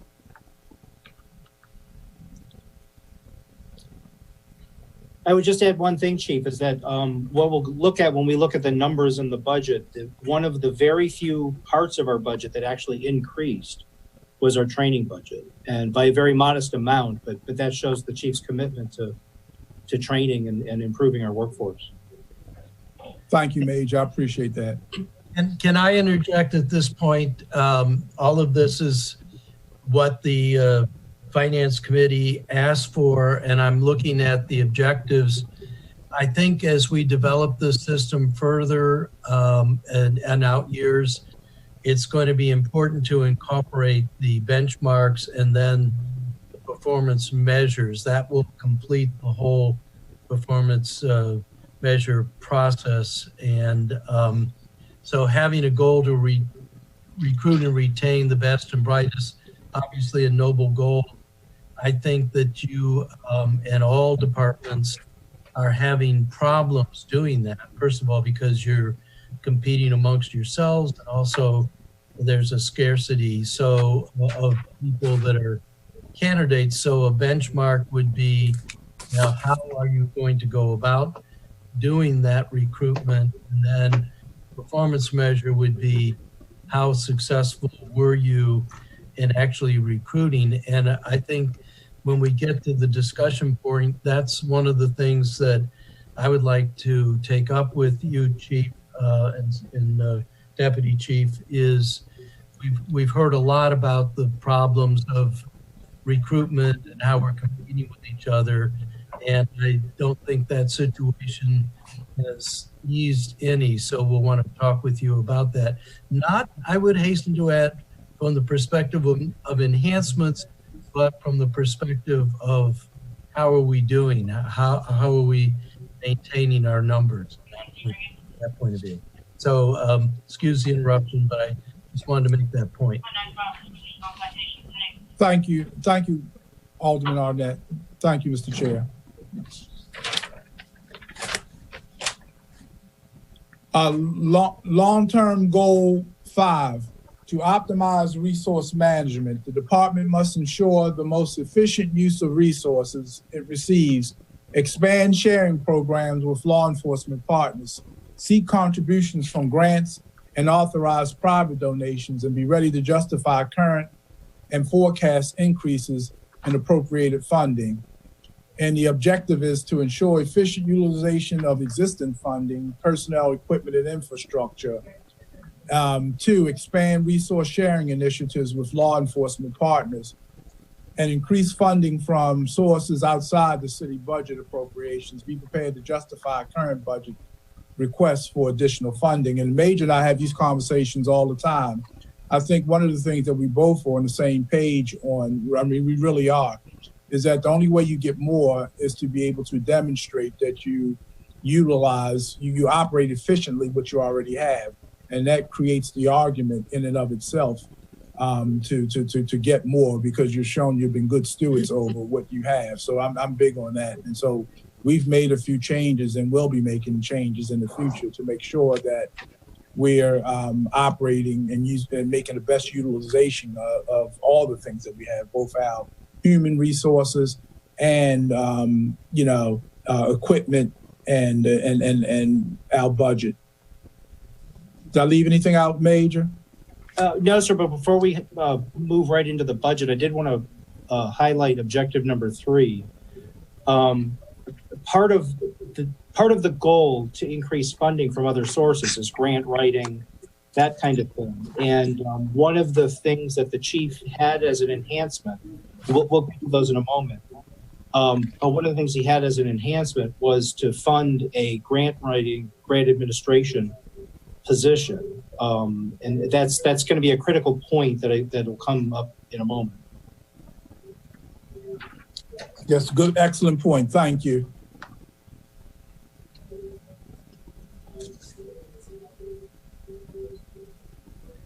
Okay, budget, and I really have you to chime in, Yes, sir. Paul. I'll just give the budget overview. FY21 proposed budget is $21,853,200. The total authorized positions are 189, both sworn and civilian. The breakdown is 124 sworn, police communications officer 11, contractual 16, other civilians 16, and seasonal crossing guards 16, and 6 cadets. Can I Any questions on that? Yeah, because, and this is one of the reasons why I asked for things to be put into boxes, but in the budget binder, I have police officers as designated by a P grade as 126. This 124 number, as you well know, Deputy Chief Herman, we're having some discussions with the community relevant to adequate public facilities, and that number seems to bounce between 123, 124. It makes a difference whether we meet APF for various things. But this implies that the chief and the major are not sworn officers. Am I correct? Out of the 126 police officers, there are only 100. Well, the confusion comes from the way the ordinance is actually written. The APF ordinance actually requires us to count in the denominator sworn positions, sworn certified police officers. According to the MPTC requirements, according to state statute, the chief and the deputy chief are not required to be certified. And so we're in order to comply with the ordinance, we're not including myself and the chief in that. So we do have 124 authorized sworn positions. If you back myself and the chief out, that's 122. We have one more contractual law enforcement officer adding back to that. That's where the 123 comes for the purposes of APF. All right, so the what you're showing here on the PowerPoint and what we're seeing in the budget binder are not squaring up. So the budget binder on page 99, it shows 174, but I actually added to 175. You're saying 189. I don't think crossing. There's a note, Alderman Arnett, there's a note right underneath the table that says they have 15 seasonal crossing guards. Oh, okay, but still, the numbers are not adding. So if you add those 15 crossing guards, you come up to 190. So there's something missing. I'm trying to get a sense of the number of administrative staff, and if you look at page 98, I'm assuming those are all the people that have an A designation for their grade. It also could be a number of these 13 people that are contract people. So I am having, and in the budget binder, it says 15 crossing guards, this says 16. So I am having a hard time kind of crosswalking between this and what's in the binder. So I think it would be helpful to get that sorted out at some point. I don't know who's the sorter, whether that's you, Jody, or whether that's you, Deputy Herman, but I am having a little bit of a problem doing the crosswalk. Yeah, Alderman Arnett, if I can cut in, Lieutenant Miguel for the police department. There's a couple positions that we do need to square up with HR and finance. They show 2 more police officer first class spots on the first page. And then there's a couple spots on the second page that from when I'm searching in Munis, they're not in there. Where it mentions 15 seasonal crossing guards, what's not included there is the crossing guard supervisor, but because the status of the position is the same as the crossing guards, That's why I put that in as 16 on the PowerPoint.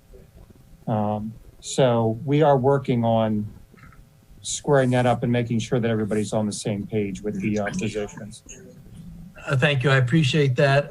In the big scheme of things, this is just me trying to crosswalk. I looked at your PowerPoint last night and I was looking at these and I just said, I'm not understanding something. I'm not sure it's critical. And in a $21+ million budget, I'm not sure these are the details we need to focus on, but it's my main try to make everything add up. No, absolutely. Yeah, all the little differences do add up. So Please continue, Deputy. Next slide. Okay, the budget comparison, fiscal year 19 actual and fiscal year FY 20 and 21 comparisons. And FY 19 actual, salaries and benefits, 16,985,516. Contractual services, 1,268,370. Supplies and other, 784,566. Capital outlay, 64,162 for a total of 19,102,614. FY 2020 original budget, 17,162,000. Contractual services, 1,878,530. Supplies and others, 580,300 for a total of $19,620,830. FY 2020 adjusted budget, 17,162,000. 1,878,530 contractual services. I'm sorry, supplies and others 578,800 for a total of $19,619,330. FY 2020 projected 17 million salaries and benefits. I'm sorry, $17,404,700. Contractual services, $1,776,750. Supplies and other, $518,150. No capital outlay for a total of $19,699,600. And then for FY 2020 proposed, 21, I'm sorry, FY 2021 proposed salaries and benefits, $18,943,000. Capital contractual services, $2,454,700. Supplies and other, $455,500. No capital outlay for a total expenditure of $21,853,200. I think that the thing to focus on here is that the primary driver of the increase in our budget is salaries. But the majority of that increase, of the $1.5 million increase, has to do with three factors.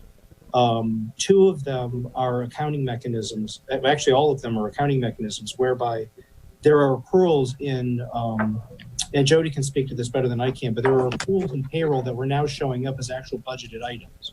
For example, shift differential, which is an artifact of how we do the 12-hour shifts.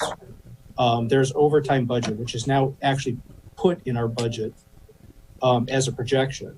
So we actually, and of course our COLA increases that are the union agreed upon contractual increases. So we haven't actually added any positions in that amount, and yet our budget has increased by a little over 1.5 million. But that's the main point. Now on the next slide, what we're going to do is show that if you back out the salaries, we're really talking about I very loosely define it as discretionary amounts. Of course, they're discretionary in the sense that we don't directly, if we need X number of people, we don't directly control the payroll amount, the salaries and benefits. The only thing we can directly control is our contract services, supplies, and capital outlays. When I say control them, I mean to say we can prioritize them and make the tough choices. So we're really talking about a balance of a little over 2.9 million, which we'll deal with on the second slide. But are there any questions about this one?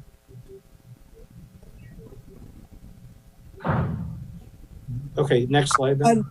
I'm sorry.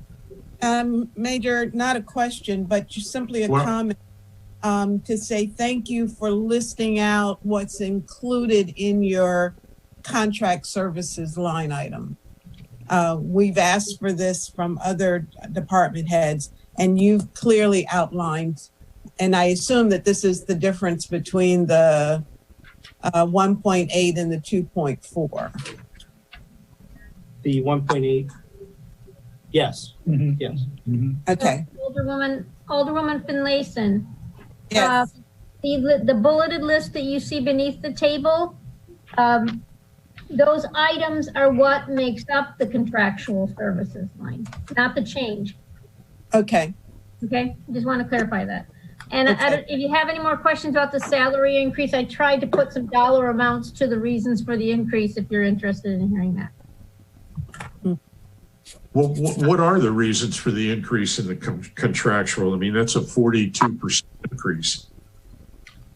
You're on the next slide? We're sorry? This slide?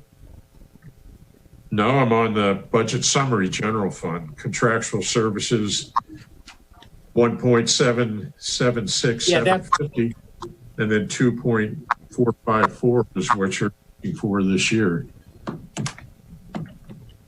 Right. Yeah. The next slide addresses that.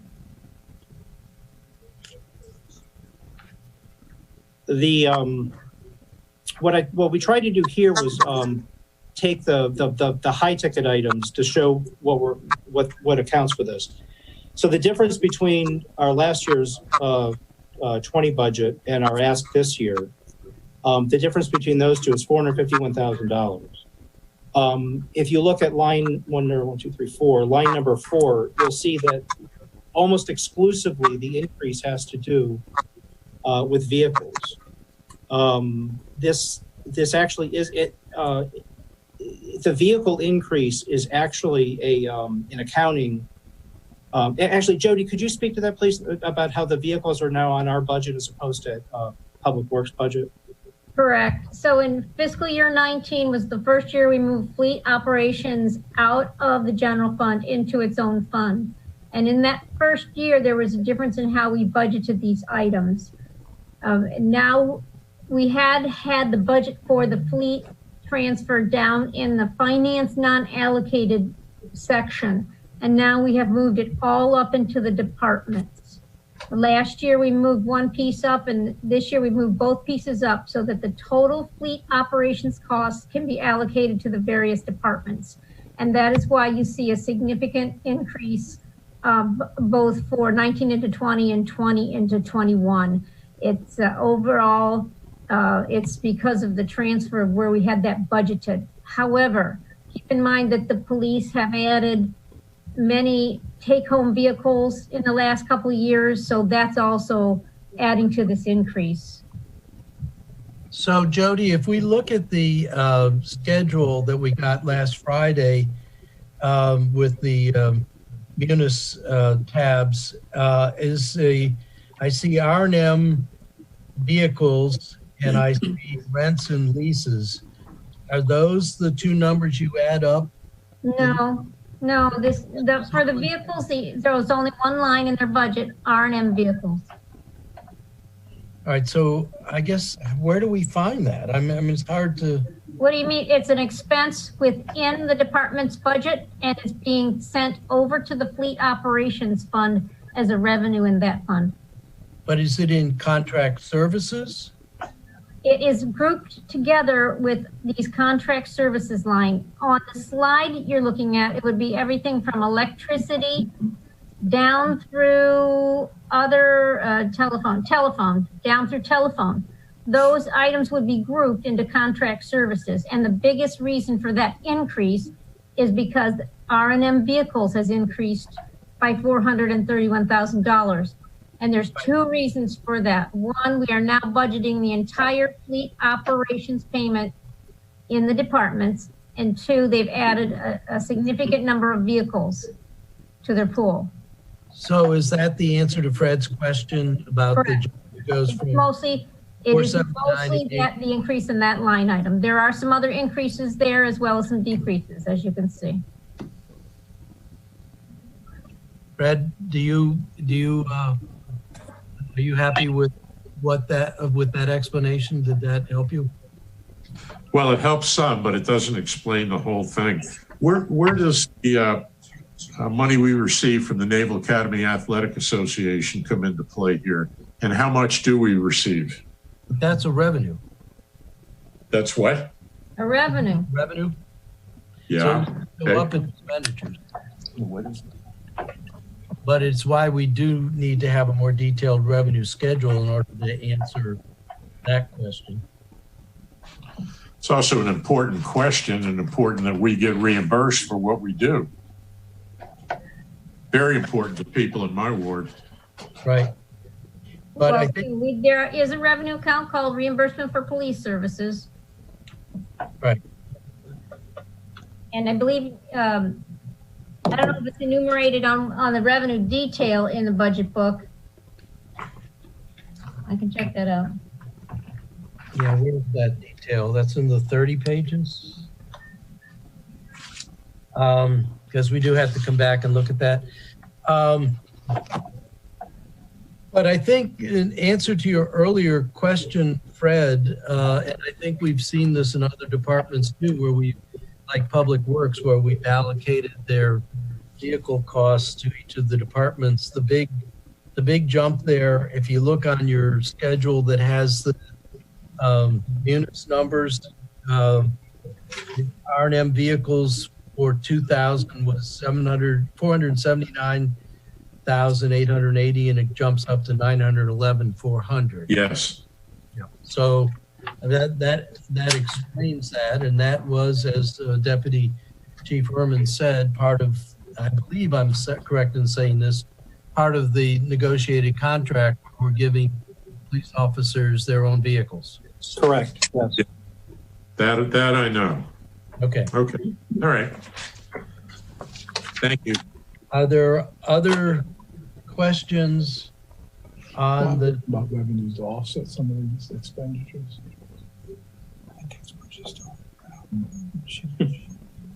Are there other questions on the budget numbers pages, either in the slides as presented? And again, thank you for this level of detail. It's helpful, or on the budget binder pages 99 through 100. Ross, I actually have a question. Please. Can you hear me? Yep, Yeah. go ahead. On Appendix B, that was a supplementary page, fiscal year 2021 grant fund budget appropriations. There's a line item for $1.1 million that says state aid for police protection. The acronym is SAPP. What is that? Where are you? I don't know where you are. Well, this is the Appendix B that was issued to us under separate cover. So you may not have printed it out, or but it's a good summary of where the grant funds were allocated. It's sort of an intermediate summary of where the grants that are listed on page 30 through 33 are allocated in the respective departments. Am I correct, Jody? Are you there? Hello. Hold on. So yes, on pages 30 through 35, we have listed all the grants that you will find in that Appendix B. Appendix B is a part of the legislation. And okay. The grant summary is divided up by federal, state, local, and other sources. Correct. So 4 sections within there. And I just see the state aid for police protection is on page 34. And it is the last funding in the police department is there. They get a significant amount of funding, and there are several positions that are funded by that grant. Okay, but that has no relationship with payment in lieu of or anything that Alderman Payon was asking about. No, That's state aid. No, that revenue flow, when we do police services for activities here in town, that goes into the general fund as a revenue into an account called reimbursement for police service. Okay. So while I have you though, what would be helpful is to reconcile that one page that adds up to 6.3 million to the pages 30 through 35.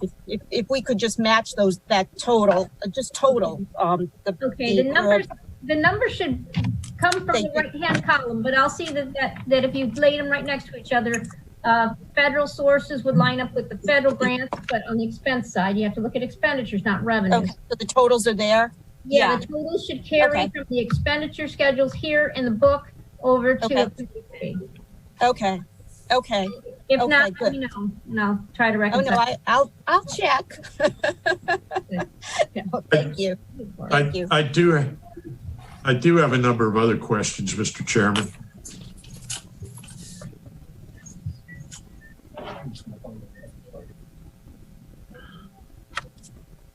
Are you on mute?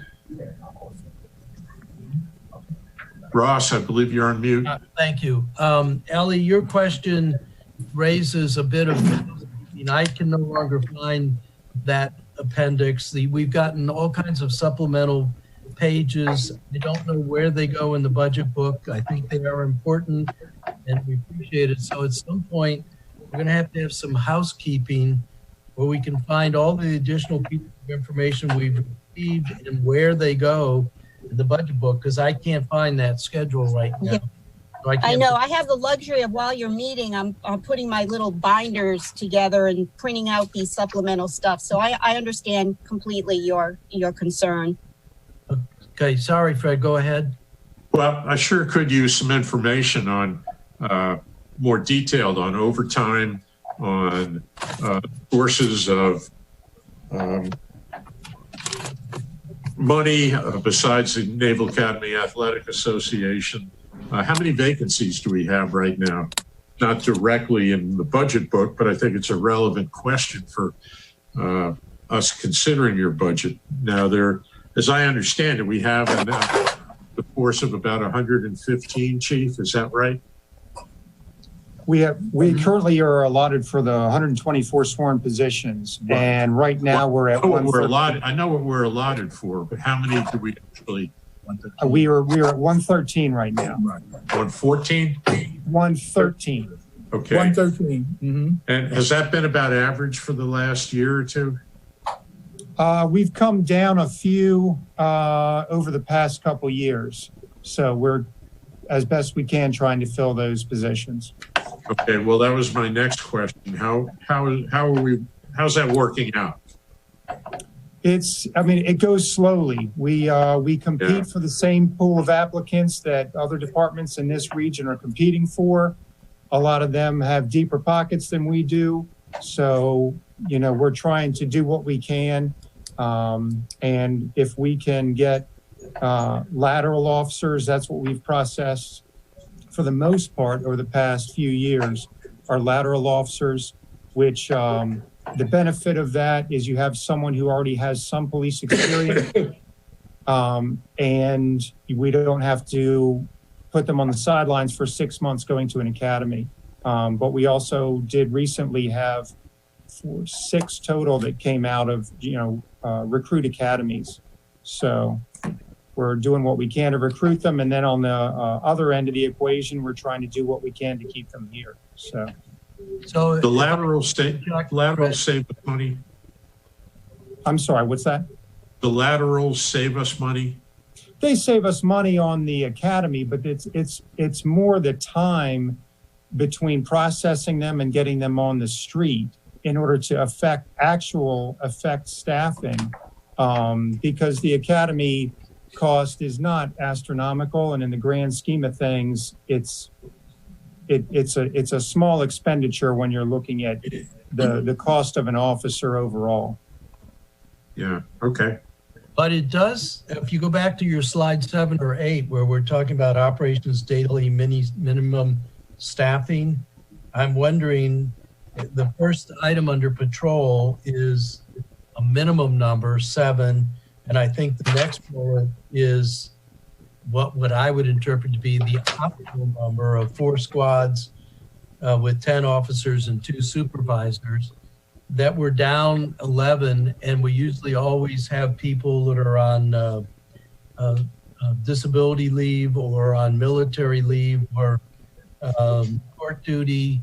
So what is our actual effective number of officers? What's the range of the effective numbers of officers on a shift? It's still going to be, even over the past few years, I would say at the low end, we've had 9, and on the top end, probably 11. So we're still fielding that same, we're always fielding that minimum of 7 officers plus 1 supervisor. But what we're able to do with more officers as we fill those vacancies is flesh out our other specialized units so that we can get more of a multi-pronged approach to ensuring public safety, as well as getting the relations in the communities that we all want to have. And these officers on patrol are not counting the officers that are flex and officers that are there, but we don't see them and we don't want people to see them there? Yes, Right. that's correct, sir. Right, sorry. It also, Alderman Arnett, it also, what Lieutenant Miguez is alluding to is it's not just the number of officers on the street. There are officers, for example, in our criminal investigations who are multitasking to try to clear cases. And so they're not included in that 10 as well. Also, what the Chief Jackson has done recently and what we're fleshing out now is rebuilding our intelligence unit so that what's happening now is a detective, for example, is spending hours and hours.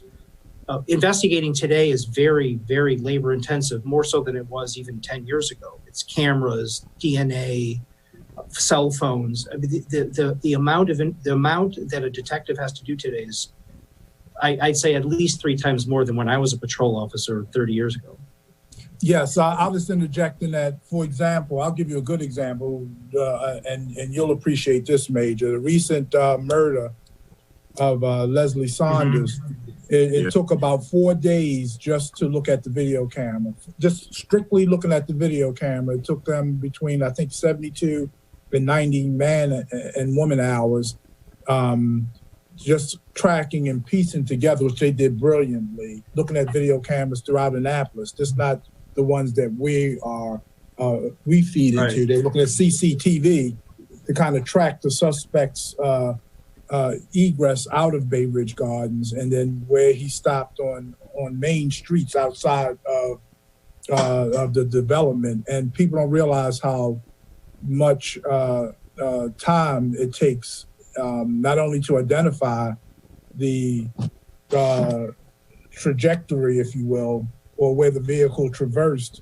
but it takes time to put it together so that you can take it to a prosecutor and show, the direction that the person took. So that's just one example that the Major gave you, that with technology, like you said, 40 years ago, it was pretty much the human element. Now you have the human element compounded by the expectation in the court of law that we utilize the best and latest technology. Jurors like to hear that we have all this at our disposal.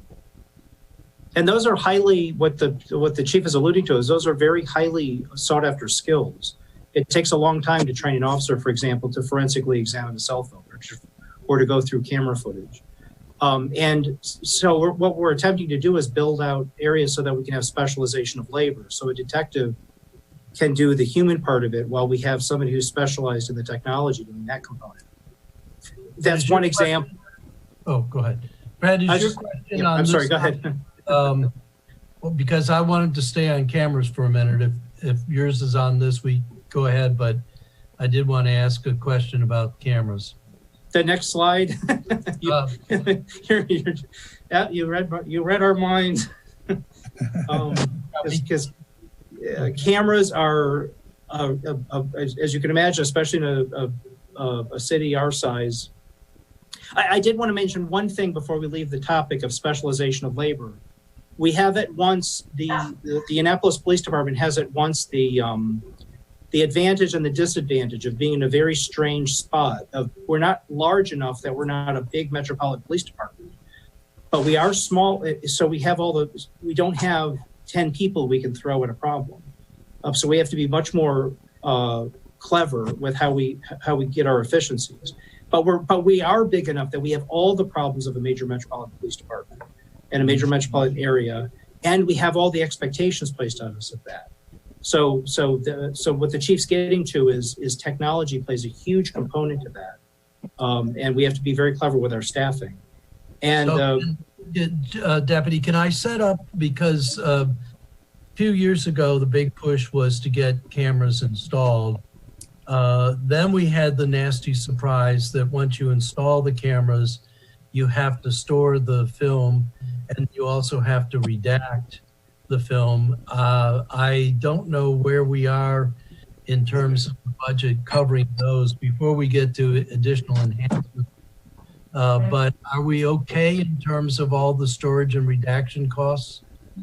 You're referring to the body cameras for the officers. That and also other fixed cameras that we have placed. That's true, yeah. I'll answer your question in two different ways. As far as current adequate funding for the status quo, I guess my answer would be yes, we're okay, but I very quickly add the status quo quickly becomes obsolescent. A lot of the cameras that we purchased 10 years ago are now, they're way behind the times. They can't pan, tilt, zoom. They're not as good resolution, and they're just starting to show their age. Some of the budget items, I didn't want to get too far into the weeds for our purposes, but some of our budget items, for example, are internet connections, connectivity for a lot of the older cameras. We're required to say, for example, have a Comcast account, which is much more expensive than if we could bring in a new fiber line, for example. We could accommodate the same number of cameras with a much more efficient and in the long run, less expensive bandwidth platform. And not only are the cameras themselves becoming obsolescent, but the ones that even work are starting to have bad lenses. They don't work as well.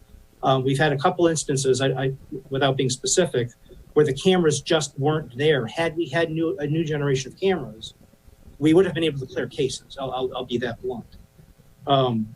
So there are cases that have gone uncleared right now that would have been able to be cleared had we had better equipment. So I can say that if we're happy with the status quo, yes, we have enough money, but we're not happy with the status quo. We're decidedly unhappy with it. And so a lot of the enhancements that you're about to see are anticipating upgrades. And when it comes to management of these systems, I guess the best way I could describe it is giving you a use case scenario. We have hundreds and hundreds of cameras all over the city. And not just city-owned cameras, as you allude to, but privately owned cameras that have agreed to send the feed to us. We only have one camera monitor, and he's sensational, but he's only one person, and he can only see so many things at once. So what we've done in the last budget cycle is we've hired a vendor to integrate all of the data signals, all of the camera signals into one comprehensive platform, I guess you'd call it, where if it can be pan, tilt, zoomed, you can. It's a lot less, it's a lot easier for one person to watch all the cameras. But as I say, it's still only one person. So he only works 8 hours a day and so on. Fred, I cut you off. Are you moving to a new topic, or did you want to follow on this, or whatever? Go ahead. No, it's a different topic. I thought we were finished with the slideshow. My apologies. I can wait for a moment. There's only one slide left, and it is one that I will tell you the council has never met an enhancement that it didn't like. However, in this budget, We're not going to get the like any enhancements unless we can find some significant cuts someplace else, which again, the council is never particularly good at finding cuts elsewhere. So we want to hear these because we wanted to give you the opportunity. Negative cuts, that's what they're called. Right. So please go ahead, but don't do it with a lot of hope in your heart. I always have hope in my heart, Alderman. Right. I won't go down the line. What I will do is explain the importance of each one of them. The police lieutenant. One of the things the chief talked about was our need to expand inspections. We not only have daily, weekly, monthly, and annual inspections, which are required for a CLIA certification, but we have a whole series of professional standard items that we need to build out. So to that end, we were hoping to add a lieutenant's position. I'll just go right down the line. The forensic supervisor. We have completely redone how we collect forensic evidence.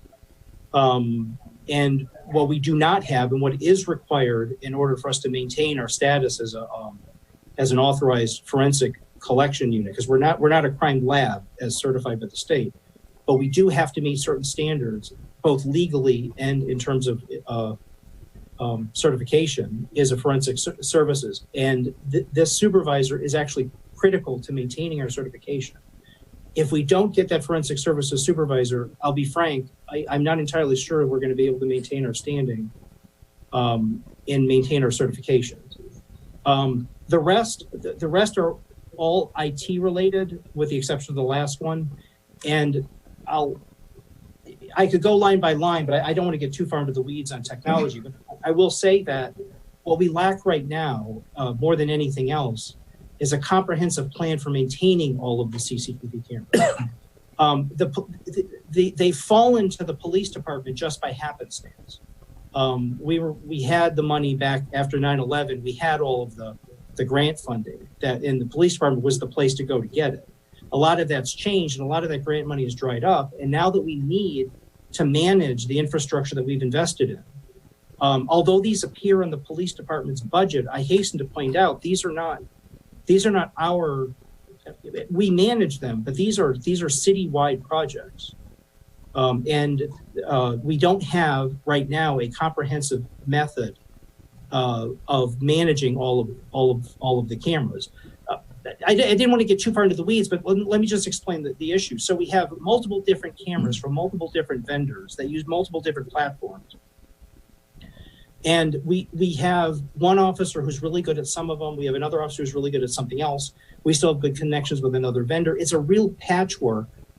What line item 1, 2, 3, 4, 5 is intended to do is have a maintenance agreement with one of our vendors where they manage all of the cameras. And so Jody will love it because we can take all of these an emergency purchase order here and an emergency purchase and put them all into one comprehensive, properly budgeted for item where we know what it's going to cost to maintain all the cameras. And then what we can do is have a non-skilled, skilled in their own way, but not skilled technology-wise, say a sergeant or even an office supervisor, maintaining a log, and if something goes down with one of the cameras, they can simply fill out a trouble ticket and the vendor takes care of it. We don't have that right now. We have one amazing sergeant who pretty much does everything and a couple other people that try to hold everything together. And it's just not the way to do it professionally. And we've become so dependent on the cameras as a critical infrastructure piece, not just for law enforcement, for critical infrastructure, traffic flow, estimating turnouts, all of those things. It's something that we really do have to fund responsibly. I can't see how, even if we're not able to do it in this budget cycle, I don't see how we can proceed without funding all of this comprehensively. And that's the $160,000. I will very quickly, trying to keep the hope in my heart, point out the last slide. We have, in consultation with Jody, we've withdrawn there's only 3 here, but there are actually 4 very major enhancements that we feel very strongly should be done. The school resource officer, the chief can speak to that. If at the administrative management position, which the department critically needs, that's the grant funding that we referred to earlier. That actually could end up being that administrative manager, if that person were a grant writer and grant administrator, could actually pay for their own salary, for example. We absolutely need an additional camera monitor. As I said, we've got one person working 8 hours a day trying to monitor thousands of cameras. And the final one is that we opted not to put on the slide, but because I don't want to get into the specifics of it for obvious reasons. But the chief proposed to the prior city manager and to the mayor, and I'm sure the current city manager has been properly briefed, a whole series of security improvements that we're to make to Foreman and to City Hall. Those are, the chief made a tiered recommendation, top tier and then low tier and interim tier. And they have price tags associated with them, and they're substantial. But they go from very substantial to substantial. And those are things that I don't want to speak for the chief, but I know he feels very strongly about it, about the security enhancements. We withdrew those knowing the budget environment that we're all facing. So, Deputy Chief Herman? Yes, sir. Yeah, those were moved over to the CIP. So we have a CIP project in for $100,000 per year for security improvements in city facilities. So we actually moved it out of the operating and into the capital budget. Okay, excellent. So any questions on the proposed enhancements or the withdrawn enhancements? I do have a question. Can you hear me? Yes, I hear you, but I can't see you. Okay, maybe that's changed now. My question is about the resource officer position. Actually, it's two. Yes. Are those, what is that? Let me start from the beginning. School resource officers are specially trained officers. The county has them, and currently the county staffs most of the schools in the city. The chief can speak to it better than I can, but the county had asked that they had asked that we staff all of the schools, but the chief negotiated with the county executive and came to the sort of, I don't want to say agreement, but it was preliminarily suggested that we pick up 2 of the school resources. Right, exactly. Yeah, their duties are they're not on patrol, they're not on the street. They are dedicated entirely to the school, and their mission is to help kids, work with the kids, get to know the kids, and get to see allow the children to see the officers in a non-threatening role model role rather than an enforcement role. And of course, they're there for enforcement as well, should it come to that. I am very familiar with the resource officers. At least I'm familiar with the ones that are the gentlemen who are at Annapolis High School. Mm-hmm. If this is not funded, where will we not have a resource officer? I know there had been a push to get resource officers at, I think, Annapolis Middle. Were these the officers for Annapolis Middle? That's correct, Alderwoman Finlayson. They currently have Anne Arundel County School System or Annapolis, Anne Arundel County Police are currently in those schools. The conversation I had with Chief Altamari and County Executive Stuart Pittman, separate conversations, was that they wanted to take their officers out and reassign them somewhere in Anne Arundel County school system. And because those schools are technically in the city limits, they thought it would be good for Annapolis police officers to be there. And like Deputy Chief Herman said, they do far more than just provide security and safety for the officers. It's like a PAL program almost. And so I was in agreement that our children in Annapolis, in the city of Annapolis, need to see their own police in their schools, although both schools have, probably 50% of the students are county residents. And I know that we do pay taxes to the county to fund the school resource officers, but I was of the opinion and in agreement with Chief Altamari and County Executive Pittman that our children should see, it would be nice if our children had a relationship with Annapolis PD in their schools every day. And not only that, I think one of the most important things is for the 50% of the children who do reside in the city of Annapolis, those issues that they have in school often transfer into their communities. And so the officers, the school resource officers, if we had them, if we had Annapolis PD in those two schools, in the Phoenix Academy and Annapolis Middle, whenever there are issues with middle schools, of course, they're teenagers and they're right at that age where they're making their decisions as to whether they want to be productive citizens in our society or detract from it. They can have a relationship with the regular Annapolis PD. They can sort of lateral and provide information that they may learn in school back to the men and women who are out on the streets and the neighborhoods. And so that's the biggest advantage. When you have two Anne Arundel County police officers or SROs, school resource officers, in our schools, they don't always know the neighborhoods. In fact, many times they don't know the neighborhoods or the communities. So when children come to them with issues in their neighborhoods, they're still sworn police officers, then it kind of, the information either gets lost or they're not in a position to go into the community or talk to their fellow officers in this jurisdiction to help resolve those problems. And I think that's the biggest benefit of having a school resource officer in both of our schools, is that it gives students another opportunity to form a positive bond and relationship with our officers. And then also our officers could use that position. Those SROs could, use some of the information, problems in neighborhoods and in communities to work with our regular patrol guys or our flex guys or anybody else in the Annapolis Police Department to help deal with some of those problems. Thank you, Chief. And I couldn't agree with you more. I know that one of the resource officers at Annapolis High School coaches, I think, maybe the girls' basketball team. So he has become an important member of their school community. My other question on that same item is the $102,000 for vehicles paid for out of the Public Works budget. Are those police vehicles or Public Works vehicles?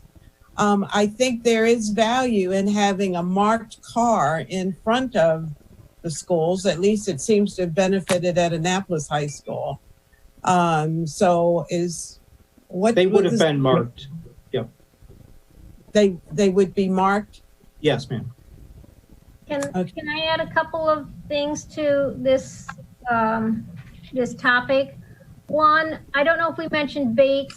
I think there may already be an SRO in Annapolis Middle School. Bates Middle School doesn't have one, if I'm correct. I'm not sure about the details of where they were going to be placed, but we wanted to get SROs into both middle schools to establish relationships with the kids as they go through middle school into high school. And the other thing that I wanted to mention is this $102,000. If you purchase a new vehicle, we would need to pay for the cost of the new vehicle out of the police budget first, and then it goes to fleet operations for maintenance and repair. Yeah, my apologies, Jody. I put that wording in there. I wasn't sure how you were later attributing the money in our budget. Subsequent years, when we first put the SROs in there, we had, of course, the cost of the salaries and benefits. We had the cost of outfitting all their equipment that they have, and the price of 2 new vehicles that would have been marked vehicles that they would have had there at the schools. And the original purchase would have had to been paid through police, and then we would have serviced them out of fleet, and then you would have paid both a fleet operations cost and a fleet replacement cost over to fleet operations in the subsequent years. I just want to clarify that. Jody, I'm still not clear. Is it out of the Public Works budget? Well, when he said Public Works, he's referring to fleet operations. It's a separate fund, but it is part of Public Works. I think he was thinking that that would be originally in Public Works budget, but the original cost of the car, we can do it through fleet operations, but they would need some additional appropriations for it too, because it's a significant hit. Mm-hmm. We had put the 2 new vehicles into the police budget. Okay, thank you.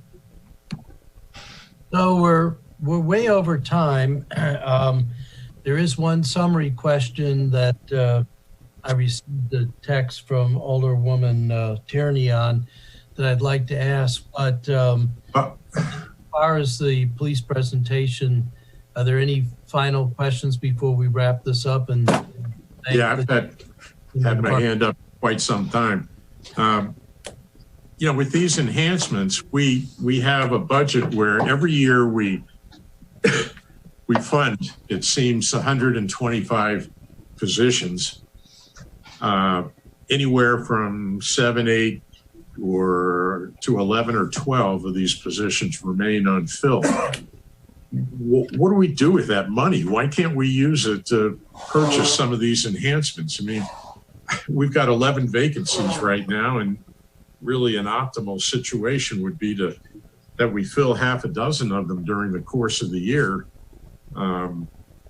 I mean, an evidence collection forensic specialist, I think you call it, but a supervisor of the evidence collection bureau would, 112,000 or whatever it is, that could easily be taken out of that fund.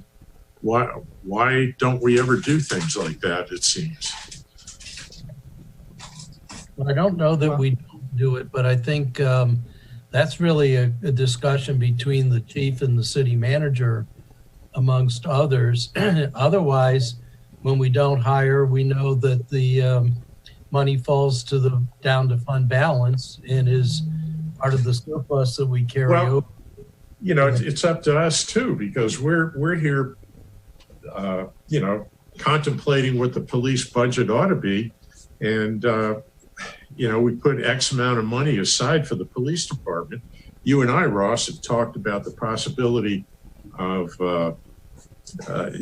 just giving each department head a certain amount of money and saying, hey, spend it the way you want. I don't think that's an optimal situation by any means, or a realistic one. But this seems like a primo case for it. Well, Alderman Bayonne, if I might, I think what you're asking about is funding, say, the forensic services unit supervisor position with money from vacant officer positions. Is that correct? Yeah, more or less. I mean, every year we appropriate money to fill out the allotted number of I'm trying to think of the word, but we usually fund for 120 or 125 positions. We're never full, and you're talking a substantial amount of money if we end up all year long without, say, 8 or 9 of them filled. I mean, you're talking $600,000, $700,000, $800,000, which could easily take care of a number of these enhancements. I don't know where this money goes. Now, this isn't technically part of the book, and I realize we're looking at expenditures, but frankly, this is the main time that we have to talk to you fellas about this, especially with Jody present and the city manager present. I'm a little bit off topic, but I make no apology for that. Yeah, if I could respond to that a little bit, maybe Jody wants to add a little bit too, but we have those positions, and that certainly is what the department aspires to, is to fill all 124 of those positions. That usually doesn't happen, so we usually take a vacancy factor. So we reduce the funding, knowing that there's going to be turnover and there's going to be vacancies. We've proposed that for this year as well. Some years that's been a bigger number than other years, but there's always going to be some delta between that. But each of those positions is specifically approved by the council. So to go outside of that that position, that those approved positions is difficult. We'd have to come back to you and get an additional position of the type that you're describing approved. That certainly is doable. It would be easier if you did give approval to the department heads to manage this amount of money, and it'd be salaries and non-salaries and everything. That's not the way it's done today. But there is always a vacancy factor that's taken into account. And then whatever's left over at the end of the year, as Alderman Arnett said, rolls over into fund balance. Alderman Pion, I'll also say that in the police, you're right, the police department has at times had significant number of vacancies. There's a time when they had almost $1 million of unspent funds for vacant positions. This year they have fewer vacancies now, and we have allotted them a turnover factor of about $318,000 in an attempt to recognize that they will carry some of those vacancies during the year. So the funding for those extra positions that will be vacant, some of that's been removed from their budget for turnover. Well, you know, when you come to the fire and police come to the council for a position, I mean, it's a little time consuming, it's true, but you know, we're really pretty generous with doling out the money under those circumstances, not across the board, but for law enforcement or for public safety. I don't really think there's been that big of a problem getting money from the council for positions, but just something to think about. Okay, I mean, I that's a question I had. I'm done. Thank you.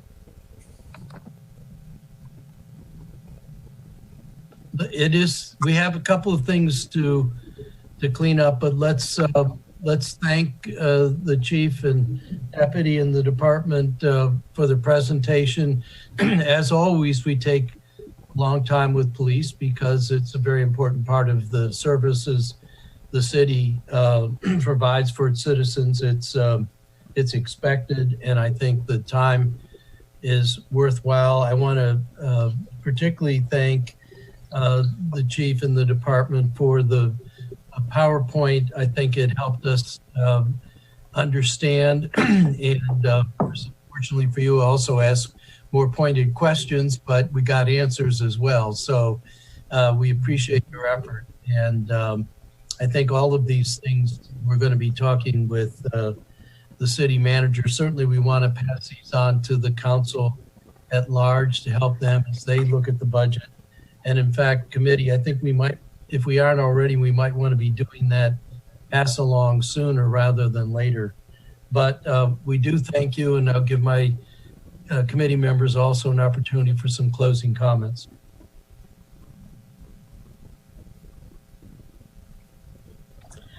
I'll speak up first. I'd just like to thank the chief and the major and the captain for the presentation, and particularly as it speaks to the footnoting to help us understand what's included in the categories. I think we all value what you men and women in the department do very highly. And so every effort we can make to help give you the support that you need through the budget process, I think is our responsibility. So, you know, just to say thank you for helping us to have a clear understanding of your budget and your goals and objectives for the coming year. So thank you.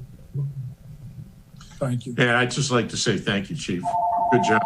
Good job, Thank fellas. you, sir. Thank you, sir. All right. Thank you again for your time. I need to move on to a couple of Finance Committee administrative things, if we could, at this point. Chief, Deputy, everybody, you're free to go. The torture is over. Thank you, sir. Have a good one. Thank you. Several points for the parking lot, Takia. One, we have to get back to our budget sometime to discuss the legislation. We didn't discuss that on day one. I think there are also some things that we did not get to. I'm looking particularly at pages 38 and 39 a very intriguing table called Unduplicated Appropriations. I think I understand it, but I think I'll need a walkthrough. But also, I think it will speak to the question of how did the budget get so big all of a sudden? Some of that, I believe, is an accounting artifact, but we'll get to that. And then finally, I have a whole sheaf of papers from you, Takia. A lot of them showed up on Friday, the 17th. I think Friday was the 17th. Some of them are self-evident, like revised organizational charts.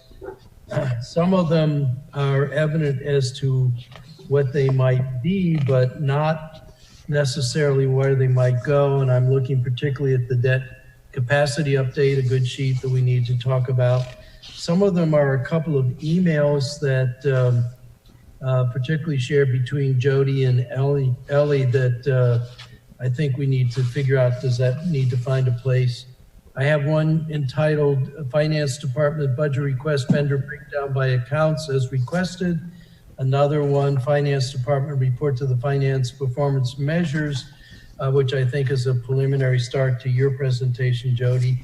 And then I can't even find that schedule that we were talking about earlier. So I'd like to ask the committee and Takia, how do we get all of these pieces of paper parked in the right place in our budget books? And are we also assuring that all of these same pieces of paper are getting to the budget binder for the rest of the council? Maybe I'll ask you, Takia, for that. As far as if it's getting to the council, I send everything that you have, I send to each council member. How it goes in the book, I wouldn't be sure about that. I'm just getting them from more than likely Jody or Katie, and just making sure that you guys have them. You're muted. Please don't forget somebody to give those to me in hard copy, because I don't have a copier. Right. I appreciate it. Stick it in my mailbox. So I want to put this on all three of these items, going over the schedule on pages 38, 39, going over the legislation, and taking time. We'll need to get Fred copies, and maybe I'll send an email to the council writ large telling them that there are supplemental materials that need to go into the budget binder. Hopefully I'll be able to tell them an approximate place where they go. But I think we need to park some time after we get through the hearings of the departments and the CIP and the capital budget and the community grants and get into deliberations. To give ourselves some time to sort all of those Alderman Arnett. Yes, ma'am. Alderman Savage had a suggestion that we open a Google Drive and put all the extra things that we had passed along to you up on a Google Drive, so that all of the other council members can get at it. I don't know if all will have access to that and know how to access those, but we can do that. And I had passed that along to Takia to set up the Google Drive. I don't know if you need help with that. Maybe IT could show you how to set one up. Have you ever done a Google? You've probably done a Google Drive before, right, Takia? I have. We have not had a chance to discuss it as of yet. Okay.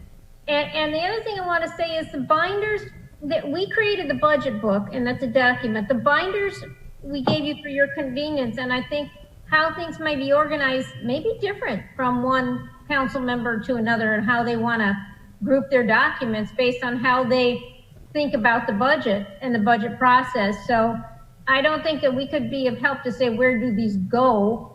Hopefully we put a title on everything so you know what the subject matter is, so that you would be able to decide where you think it best fits in the budget materials.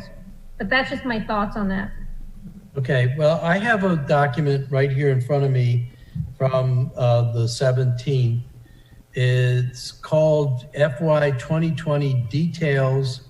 It has a column of dates. It has some amounts that add up to $10,781, and it has some descriptions, VDR, name/item, ESC. I don't know what it is. So I think that's the kind of thing, at least for me, if not the rest of the finance committee or the rest of the council, committee, I'd kind of like to know where some of these things go. I think somebody took the effort to provide us with information, but until I know what it is, I have to see what you're looking at. There was a 2-page presentation that I put together for you for the first date I was scheduled to do the finance department, and you didn't want that format. You wanted us to come back and do it in another format. So as far as I'm concerned, you can keep that or chuck it, because that's not what I'll be using tomorrow. So well, maybe what you're looking at, I don't know. I'll take a crack at walking through with Takia. I'd like to coordinate with Fred and Sheila.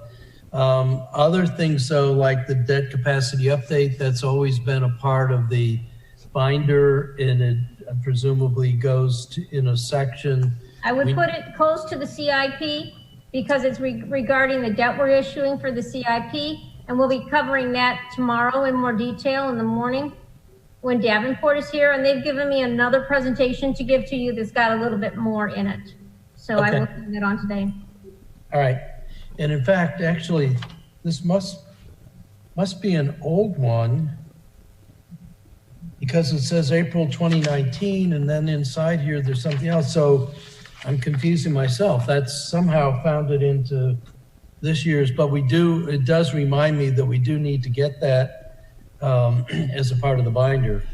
So committee, I need help, but I personally need help to figure out where it goes where, but also guidance from you if you're having the same problem or if it's just me. Jill, you're on mute. I am looking for community grants. Can somebody tell me what page? So it's not in the budget book in detail, the list of grants. That's going to be provided to you. I don't know when Lynn Farrow is planning on sending that on to the council or if we've already sent it on in an email. But Lynn Farrow is responsible for putting that list together. And I know she's planning on presenting tomorrow. So she is planning to present at 1 o'clock tomorrow? But she's in the afternoon. It depends on what time, if she's before or after my presentation. Okay. Takia, could you ask her to send that in advance of her presentation, please? Yes. Who are we talking about? Lynn Farrow, who's presenting on community grants. Thank you. No one. What about Teresa? Because I sent an invite to Teresa thinking it was her that would be presenting. Should I send it to Lynn? It's Lynn. Teresa does CDBG grants, I believe, not the community grants. Teresa did handle community grants in the interim after Nikki Pletzer left and before Lynn took them over. Okay. But Lynn has total ownership of the community grants process now. Okay. All right. We're grossly over time. Is there anything else before we ask Fred to adjourn us? David, please. Yeah, just a reminder that since tomorrow is the Davenport brief plus the CIP, we're going to have some FACT members attend the meeting as well. It won't be the entire FACT, so it won't be an official FACT meeting, but there'll be, I think, 3 or 4 of them joining us for the morning session. All right, thank you. I look forward to seeing them again. Is there anything before we close? I don't. I had another question, but I can't. I filed my stuff away, so no. Alderman Payon, we are ready for the adjourn. Second. All in favor signify by saying aye. Aye. Oh, Ellie's frantically raising her hand. Yes, Ellie. Ellie, you're on mute. I was waving goodbye. Oh, okay. Thank you, everybody. I'm hungry. Thank We'll see you. tomorrow. Okay. See ya. Bye. Bye.